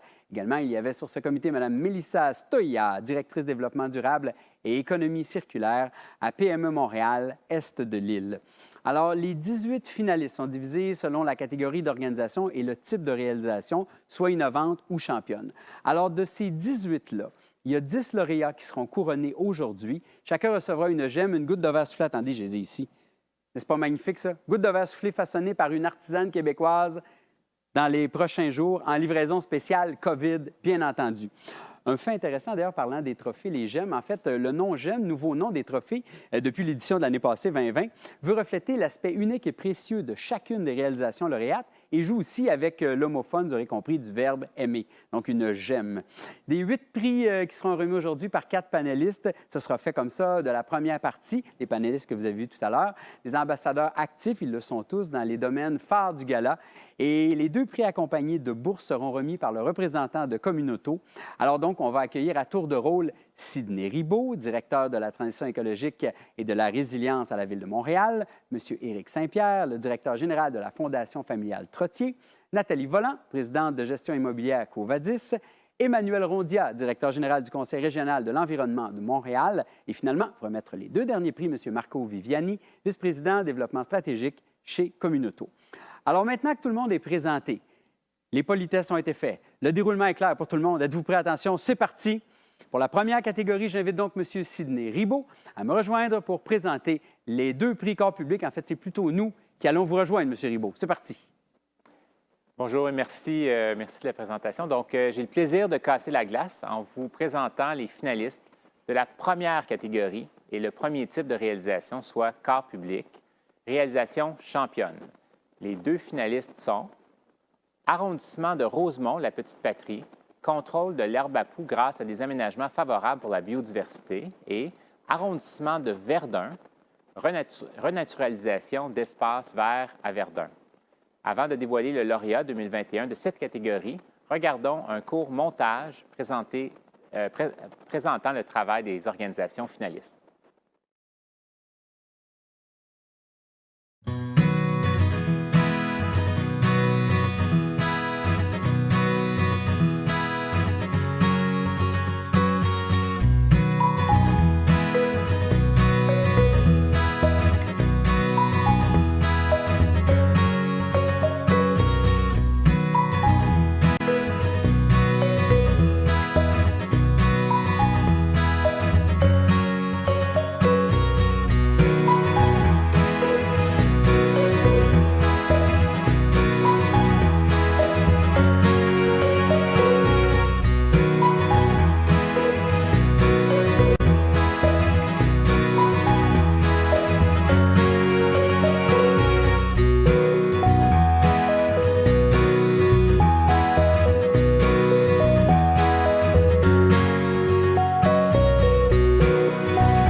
Et le lauréat est, roulement de tambour, arrondissement de Rosemont, la Petite-Patrie, contrôle de l'herbe à poux grâce à des aménagements favorables pour la biodiversité.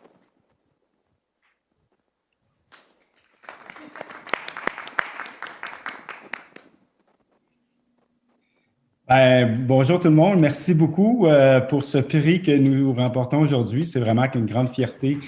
Je le reçois au nom de tous les membres de notre bel arrondissement. Je suis très fier parce que c'est notre troisième prix que nous gagnons à ce beau gala et on ne dit jamais 203. Alors, merci encore. Et tout ça, c'est grâce à des employés dévoués et des citoyens surtout qui croient à ce qu'on peut réaliser collectivement. Et ensemble, on va construire un avenir meilleur. Alors, encore une fois, merci et bravo également à l'arrondissement Verdun qui a fait un magnifique projet. Félicitations, bravo aux gens de l'arrondissement RDP. Félicitations. Alors, donc, on continue? Oui, donc bravo effectivement à l'arrondissement Rosemont-Petite-Patrie. Passons au deuxième type de réalisation de la catégorie corps public. Réalisation innovante. Les finalistes sont Arrondissement de Montréal-Nord, projet pilote de collecte par conteneurs semi-enfouis et Service de l'environnement, réhabilitation du parc d'entreprises de la Pointe-Saint-Charles. Avant de dévoiler le lauréat de cette année de la catégorie, regardons un court montage présentant les réalisations des finalistes.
Et le lauréat est Arrondissement de Montréal-Nord, projet pilote de collecte par conteneurs semi-enfouis. Bravo. Écoutez, merci beaucoup. C'est avec une très grande fierté, avec un grand plaisir que je reçois ce prix-là au nom de mes collègues et aussi au nom des partenaires du projet. À Montréal-Nord, comme vous le savez très bien, nous privilégions bien évidemment un travail qui est basé sur la collaboration, sur la co-créativité et une certaine coordination. C'est une initiative pour laquelle on est très, très fiers parce qu'elle est née de la volonté de nos citoyennes et citoyens pour améliorer la qualité de vie et la propreté et la gestion des matières résiduelles dans le quartier, notamment au nord-est. Alors, juste à vous dire que restez à l'affût car d'autres gestes très importants sont à venir. Et j'aimerais bien remercier, bien évidemment, les précieux partenaires qui ont travaillé avec nous, citoyens et citoyennes de Montréal-Nord, du quartier, la coop de Solidarité Éconord, un itinéraire pour tous, Parole d'exclus, un rassemblement citoyen du Nord-Est appelé Racine, la table de quartier de Montréal-Nord et le service de l'environnement de la ville de Montréal. Et un merci tout particulier à nos employés de l'arrondissement, dont M. Yves Ikila, qui est présent avec nous aujourd'hui, et son équipe de travaux publics pour leur dévouement, leur travail passionné pour ce beau projet. Merci également au travail du CREU et bien évidemment au jury du gala. Cette récompense va nous encourager à poursuivre notre travail. D'ailleurs, ceci n'est qu'une première, comme je l'ai dit tout à l'heure. Restez à l'affût, s'il vous plaît, parce qu'il y en aura d'autres gestes qui sont à venir. Je tiens à remercier les personnes présentes, à signaler la présence de Mme Laperrière. Merci pour votre initiative. M. Vaillancourt et l'ensemble des personnes présentes, encore une fois, merci. Montréal-Nord, ce n'est qu'un début. Il y a d'autres beaux projets qui sont à venir. Merci. Bravo aux équipes des arrondissements de Rosemont, La Petite-Patrie et Montréal-Nord. Félicitations. Alors, mesdames, messieurs, ça va bien. Bravo, hein? Vous restez avec nous. Pour la deuxième catégorie, j'invite sans plus tarder M. Éric Saint-Pierre à venir présenter les finalistes et lauréats de la catégorie Institution. M. Saint-Pierre, on est suspendu à vos lèvres. Merci. Je suis enthousiaste de vous présenter les finalistes de la catégorie Institution et le premier type de réalisation, soit les championnes. Donc, bonne chance aux finalistes. Donc, le premier, c'est le CIUS du centre-sud de l'île de Montréal pour la démarche en santé environnementale et développement durable du CCSMTL. Le deuxième finaliste, le Collège Dawson. Le Collège Dawson est carboneutre pour toujours. Avant de dévoiler le lauréat 2021 de cette catégorie, regardons un court montage présentant les réalisations finalistes.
Donc, le comité de sélection nous a mentionné que les débats ont été très serrés pour cette catégorie. Les deux réalisations étaient nez à nez. Il ne pouvait toutefois y avoir qu'une seule institution lauréate. Et est-ce qu'on est prêt? Le Collège Dawson. Le Collège Dawson est carboneutre pour toujours. Merci. Merci d'avoir rétabli et me donner cette chance de nous exprimer. Alors, premièrement, je voulais dire un gros merci aux finalistes. C'est vraiment beaucoup de projets très inspirants qu'on voit et qu'on entend aujourd'hui. Merci au CRE Montréal d'organiser ça. On voit vraiment le bouillonnement de pensée qui se passe à Montréal et on est fiers d'en faire partie. Merci aussi au conseil d'administration et à la direction de Dawson pour croire en la vision qui nous permet d'être carboneutre pour toujours. C'est quand même gros ce qui a été dit et ce qu'on fait. L'automne passé, le Collège Dawson a reçu la certification niveau or de ASHI, un organisme certifiant aux États-Unis, et ceci après des années de travail acharné pour voir comment on pourrait améliorer notre performance. Le travail des ressources matérielles ainsi que du Bureau du développement durable a vraiment été quelque chose à monter tout ça. Mais, juste pour finir, il faut dire l'importance là-dedans. On le sait, c'est relativement facile pour un collège ou un cégep de réduire ses émissions de gaz à effet de serre. Ce que nous, on pense qui est important là-dedans, c'est de montrer l'exemple et de montrer à nos jeunes gens comment c'est possible de le faire en s'investissant, en les éduquant, en parlant de la démarche, en leur montrant vraiment un bel endroit et comment bien s'en occuper. Alors, merci Montréal, merci CRE Montréal. Merci à vous, merci beaucoup. Donc, bravo à l'administration du Collège Dawson. Est-ce qu'on peut trouver la vidéo? Peut-être on roule. Donc, passons au deuxième type de réalisation de la catégorie institution, la réalisation innovante. Donc, bonne chance aux deux finalistes. Le premier, c'est le Collège de Rosemont pour l'offre alimentaire santé qui reflète les valeurs éco-citoyennes du Collège de Rosemont. Le deuxième, c'est l'Université McGill pour incorporer le développement durable à la gouvernance et l'évaluation à McGill. Regardons un court montage présentant les réalisations finalistes pour un peu plus de suspense.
Roulement de tambour, et j'espère que l'Internet fonctionne. Le lauréat est Collège de Rosemont pour l'offre alimentaire santé qui reflète les valeurs éco-citoyennes. Bravo! Bonjour et merci à ce lauréat. J'aimerais remercier nos partenaires qui ont permis de poursuivre la mission de la promotion des pratiques éco-citoyennes alimentaires dans le milieu institutionnel d'éducation et pas seulement dans notre collège. Pour nous, évidemment, je pense notamment à notre concessionnaire alimentaire actuel, la Miel Saint-Laurent, pour qui l'éco-citoyenneté, c'est une valeur clé dans son modèle d'affaires. Je pense aussi à l'accompagnement qu'on a eu de la part de la Direction de la santé publique et du CIUS de Centre-Sud de Montréal pour l'élaboration même de notre devis et de nos exigences plus nutritionnelles et éco-citoyennes. Et enfin, je pense aussi à Dominique Lacroix et l'équipe d'Équiterre dans leur création de la communauté de pratique Commune Assiette, qui font la promotion de l'approvisionnement alimentaire local et éco-responsable et qui travaillent fort à la mobilisation des institutions québécoises, tant en éducation qu'en santé. Donc, merci à eux. Sinon, on ne pourrait pas se rendre là où on veut aller. Bien, félicitations aux deux collèges. Et on s'excuse pour la personne du collège Dawson. On aurait aimé ça lui donner la chance de faire son mot de remerciement. Vous savez, des fois, c'est ça qui arrive en web diffusion, des fois l'Internet. On ne sait jamais, ça gèle. Mais en tout cas, félicitations à nos deux collèges. Pour la troisième catégorie, j'invite Mme Nathalie Volant à venir présenter la catégorie moyennes et grandes entreprises. Nathalie, c'est à vous. Cette première partie de la catégorie est un peu différente que les autres, étant donné qu'il n'y a qu'une seule grande entreprise qui a soumis une candidature pour une réalisation championne. Toutefois, on m'a confirmé que le jury a évalué minutieusement le dossier. Alors, Énergir, l'installation de panneaux solaires sur les véhicules d'Énergir. Avant de confirmer le statut de lauréat de l'entreprise, regardons un court montage présentant la réalisation.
Et je l'ouvre l'enveloppe. Mais quelle surprise! Le lauréat est Énergir, l'installation de panneaux solaires sur les véhicules d'Énergir.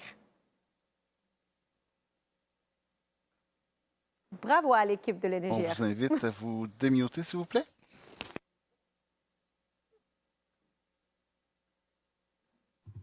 Oui, allô, vous m'entendez? Parfait, donc, bonjour à tous. Je suis très heureux d'être parmi vous pour recevoir cette distinction au nom d'Énergir. Je veux d'abord remercier le jury d'avoir sélectionné notre projet d'installation de panneaux solaires sur nos véhicules comme réalisation championne dans la catégorie moyenne et grande entreprise. Depuis la dernière année, environ 55 véhicules à panneaux solaires circulent sur l'île de Montréal. L'ajout de ces panneaux solaires sur nos véhicules s'ajoute aux autres initiatives mises en place par notre organisation pour réduire l'empreinte environnementale de notre parc de véhicules. Ce prix est la source d'une grande fierté pour Énergir, car il vient reconnaître le travail de nos équipes qui cherchent constamment à innover pour réduire l'empreinte carbone de nos activités. D'ailleurs, un gros merci à Guillaume Couturier et notre fournisseur Zone Technologies.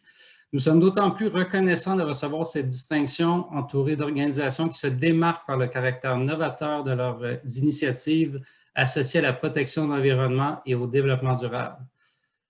Je profite donc de l'occasion pour remercier le Conseil régional de l'environnement de Montréal de souligner l'engagement sincère de ces organisations montréalaises à poser des gestes concrets pour le bénéfice de notre collectivité. Merci et bon gala à tous.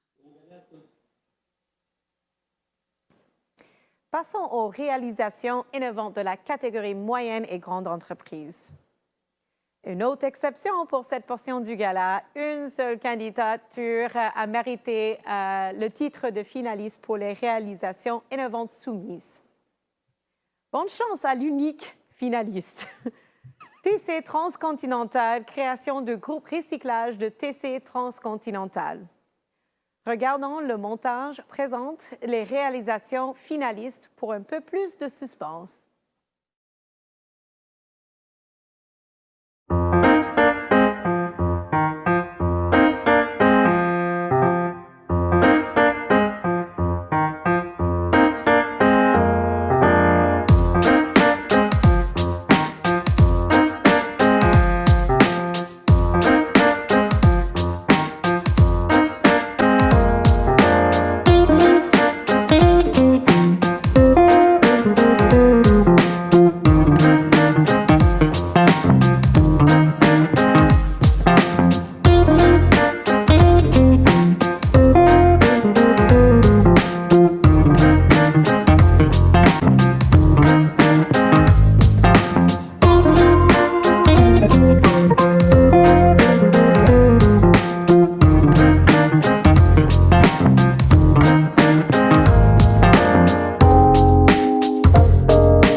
c'est avec joie que je remets la gemme virtuelle à TC Transcontinental, création de groupe recyclage de TC Transcontinental. Merci beaucoup, Nathalie, et bonjour en passant. Donc, bonjour tout le monde. On est très fiers d'avoir reçu cette reconnaissance du CRE Montréal. Donc, pour ceux qui connaissaient Transcontinental, on est le plus grand imprimeur au Canada, mais depuis 5 ans, on a aussi fait une transformation vers l'emballage souple. Donc, c'est important pour nous de garder notre leadership en développement durable qu'on a établi surtout au niveau de l'approvisionnement papier et les foresteries durables et de le transférer aussi dans notre nouveau domaine, c'est-à-dire l'emballage. Donc, on a pris des engagements concrets, notamment d'inclure beaucoup de plastique recyclé dans nos emballages pour remplacer la résine vierge. Donc, c'est dans ce contexte-là qu'on a créé une stratégie d'intégration verticale, c'est-à-dire d'intégrer le recyclage des plastiques dans notre chaîne de production. Donc, on est très fiers d'avoir fait l'acquisition d'une entreprise à Anjou qui fait le recyclage des plastiques et depuis plusieurs mois, malgré la pandémie, de travailler très fort à autant s'assurer l'approvisionnement en plastique, mais aussi en créant des résines qu'on peut ramener dans nos produits. Donc, on va probablement être capable de détourner plusieurs milliers de tonnes de plastique ici au Québec et de créer un marché local. Donc, on est très fiers. Donc, merci au CRE Montréal, merci au jury et je vous souhaite un bon gala. Félicitations, bravo à Énergir et à TC Transcontinental. Alors, pour les 2 dernières catégories, mon Dieu, ça passe tellement vite, on va mélanger un petit peu les cartes, OK, si vous voulez bien, pour garder la remise des bourses communautaux à la toute fin. Donc, les catégories OBNL, associations et coopératives et petites entreprises, seront scindées en 2. Alors, dans un premier temps, j'invite M. Emmanuel Rondia, quel beau prénom, c'est incroyable, à venir annoncer les finalistes et lauréats des réalisations championnes des catégories petites entreprises et OBNL, associations et coopératives. Emmanuel, la parole est à toi. Bien, merci beaucoup, Manuel. Donc, c'est toujours très motivant de voir l'effervescence et la diversité des projets menés sur l'île de Montréal et ce n'est pas fini avec le dévoilement des lauréats de 2 autres catégories. Donc, je débute mes 2 annonces en vous présentant l'unique candidat, une nouvelle fois, que le comité a retenu comme finaliste de la catégorie Petite entreprise réalisation championne. Bonne chance à Semi-Urbain pour le projet Jardin communautaire corporatif.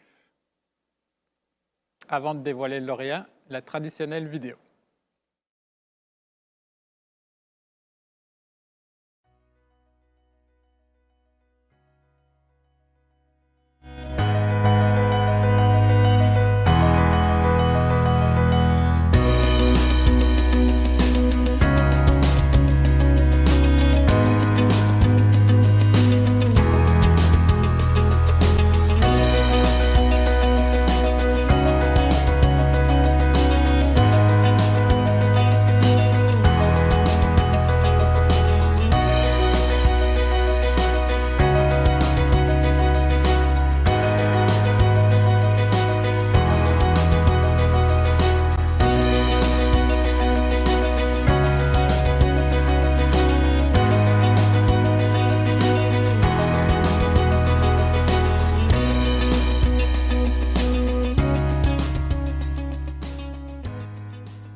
Donc, avec tous les honneurs, le lauréat est Semi-Urbain pour son projet Jardin communautaire corporatif. Félicitations. Bravo!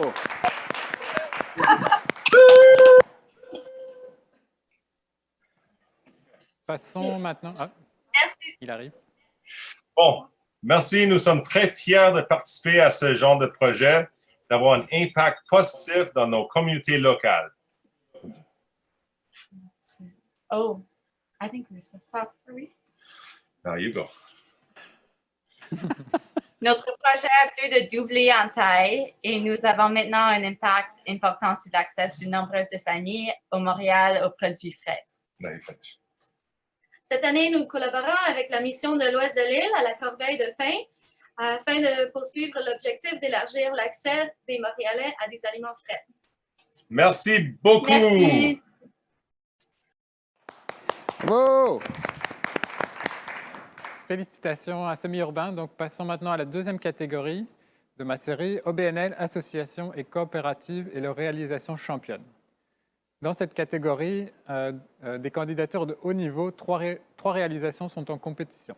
Donc, bonne chance aux finalistes Ecoseno, avec le projet Ecoseno, La Maison de l'environnement de Verdun, écoquartier géré par Nature Action Québec, pour le projet de circuit court de récupération des denrées alimentaires invendues, inutilisées à Verdun, et le regroupement des écoquartiers et la Sauverdie pour le projet Un arbre pour mon quartier.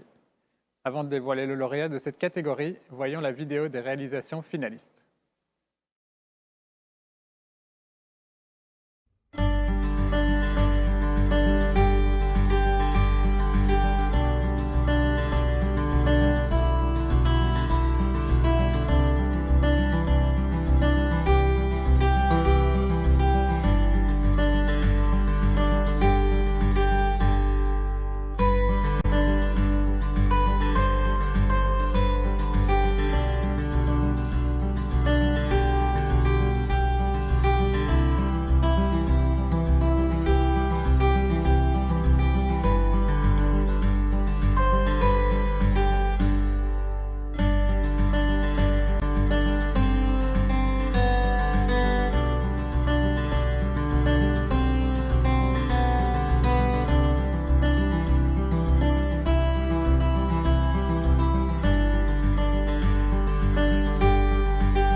Et le lauréat est Ecoceno. Félicitations.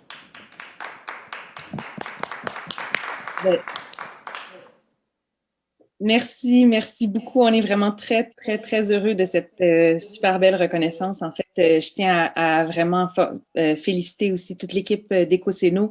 Merci de porter le projet avec tellement d'engagement, de générosité et d'ambition. Je tiens à féliciter les deux autres finalistes. C'était vraiment des superbes projets. C'est vraiment, on est d'autant plus fiers d'avoir gagné dans cette catégorie. Donc, je tiens à préciser que le milieu culturel est vraiment un milieu extrêmement important dans la transition écologique. Dans le fond, on cherche à faire une transition culturelle ensemble pour y arriver. Et donc, la mission d'Ecoceno, c'est vraiment de réduire l'impact environnemental de la production culturelle à Montréal, et on se concentre sur la réduction à la source et le réemploi.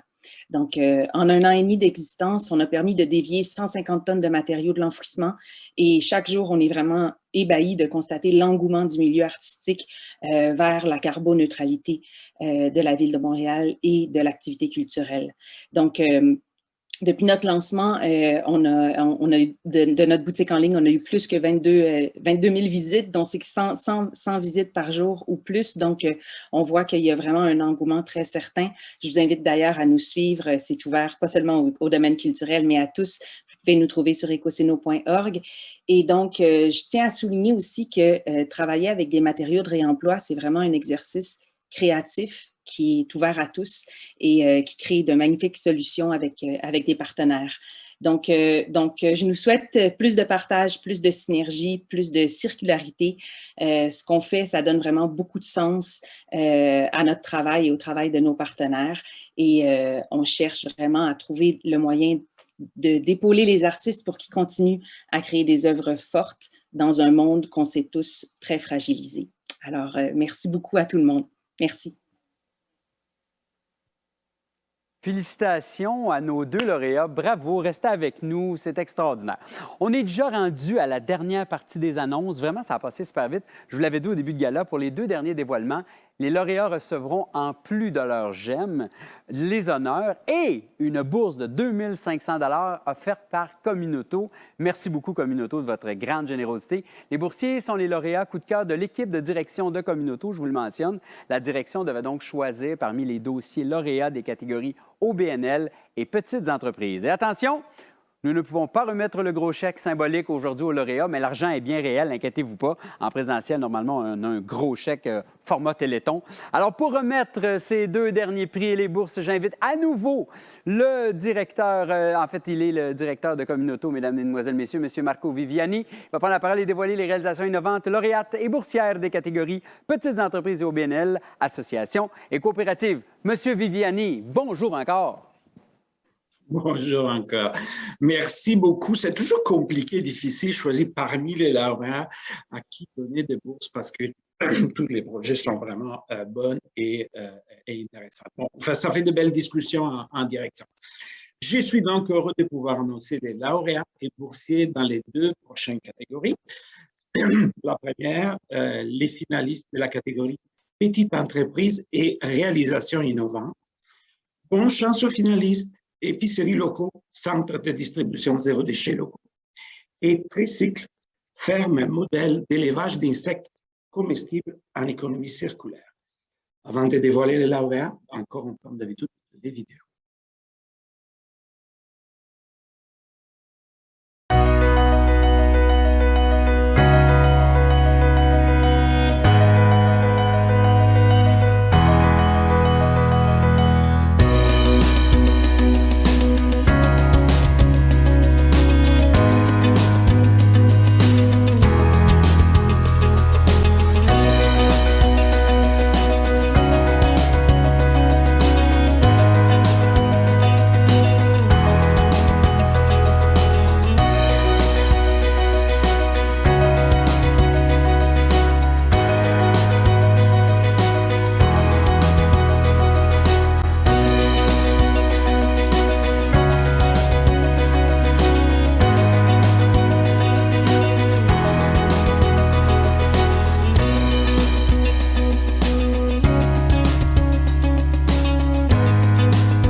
Et les lauréats et la première réalisation boursière du Gala 2021 est Tricycle, ferme modèle d'élevage d'insectes comestibles en économie circulaire. Bravo.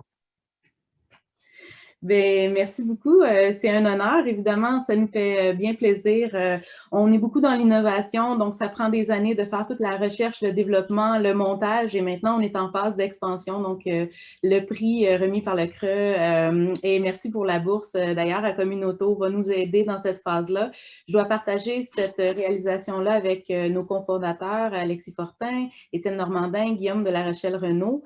Je remercie tous nos stagiaires et employés. On a des employés de programmes d'insertion sociale, des stagiaires qui viennent de tous les collèges et universités. Merci à la Vitrine Ontotechnologique, nos partenaires de l'Université Laval, du Créteau. Un gros merci à la Centrale agricole qu'on a cofondée et qui nous abrite, qui est soutenue par la Ville de Montréal et le Haut-Lab. Merci à nos partenaires, les Jus Loup, la Boulangerie Jarry, les brasseries Aricana, Eto et les 3 brasseurs. Synergie Montréal qui nous aide à faire créer ces belles synergies-là. Et merci beaucoup pour le soutien du ministère de l'Économie et de l'Innovation, du CRIBIC, du MAPAC, du Partenariat canadien pour l'agriculture, Québec-Canada. Et voilà, donc ça fait beaucoup de gens à remercier. J'en profite pour faire un bonjour à tous mes collègues, mes anciens collègues de la Fondation David Suzuki qui nous ont soutenus dans ces développements-là. Donc, c'est un honneur pour nous. Merci pour la reconnaissance. Bravo à la jeune équipe des Tricycle. Suivons avec la deuxième catégorie de ma série, OBNL, Association et coopérative, et leur réalisation innovante. Bonne chance aux finalistes. Miel Montréal, Jardin des pollinisateurs, et Vélo-Québec, les jardins du petit monde à bicyclette, avant de dévoiler les lauréats, comme d'habitude, les petits montages de leur réalisation.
Et la réalisation lauréate et deuxième boursière est Miel Montréal, Jardin des pollinisateurs. Bravo.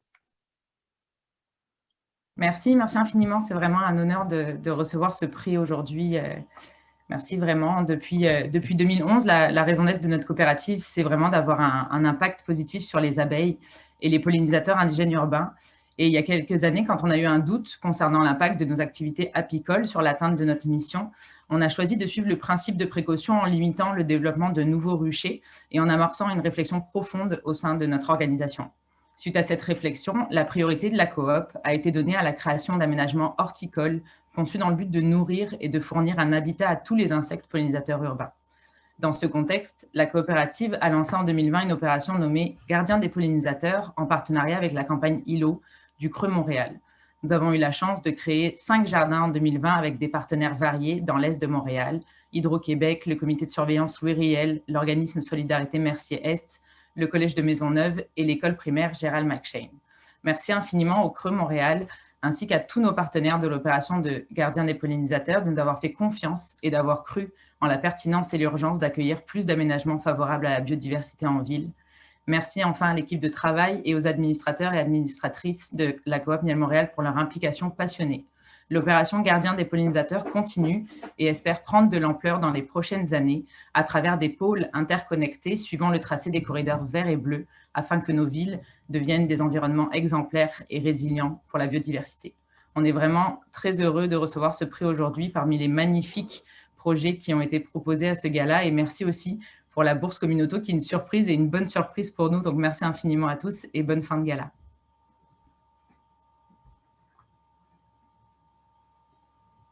Merci beaucoup, Marco Viviani, vice-président développement stratégique chez Communauto. Au plaisir de se revoir en personne, Marco. Ça va tellement faire du bien.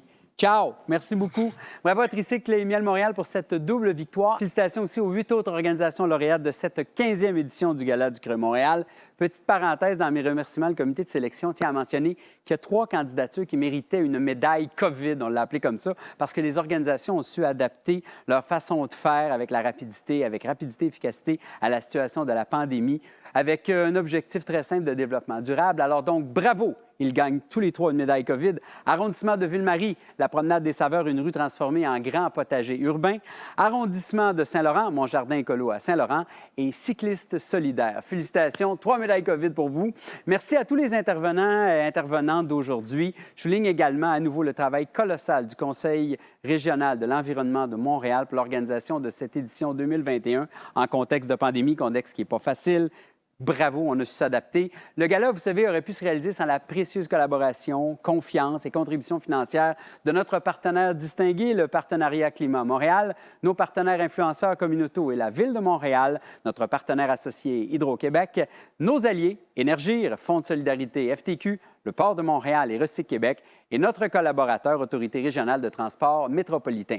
Bon, la diffusion du gala va se terminer dans quelques instants, mais l'émerveillement, la joie, la passion risquent de continuer à fuser sur les médias sociaux. N'oubliez pas, parce que c'est grâce à vous que ça va continuer, de partager vos réactions avec le mot-clic, je vous le rappelle, #GalaCreux-Montréal. D'ailleurs, le Facebook du Creux Montréal va continuer à vibrer de bonnes nouvelles pour plusieurs jours. Ayant pas pu recevoir leur gemme en personne, vous comprenez pourquoi. Chacun des lauréats recevra sa goutte de verre chez lui dans les prochains jours au bureau. La livraison en voiture commune auto, bien entendu, et les réactions des récipiendaires seront captées et partagées sur notre Facebook. De plus, il y a des capsules vidéo des 10 réalisations championnes et innovantes lauréates qui seront aussi diffusées sur les différentes plateformes du Creux Montréal tout au long de l'été. Ces vidéos seront l'occasion de mettre en lumière l'engagement, l'audace, la créativité des équipes derrière les réalisations. Et d'ici là, découvrez-en plus, dis-je bien, sur toutes les réalisations sur le site du Gala, notre site web gala.creuxmontréal.org.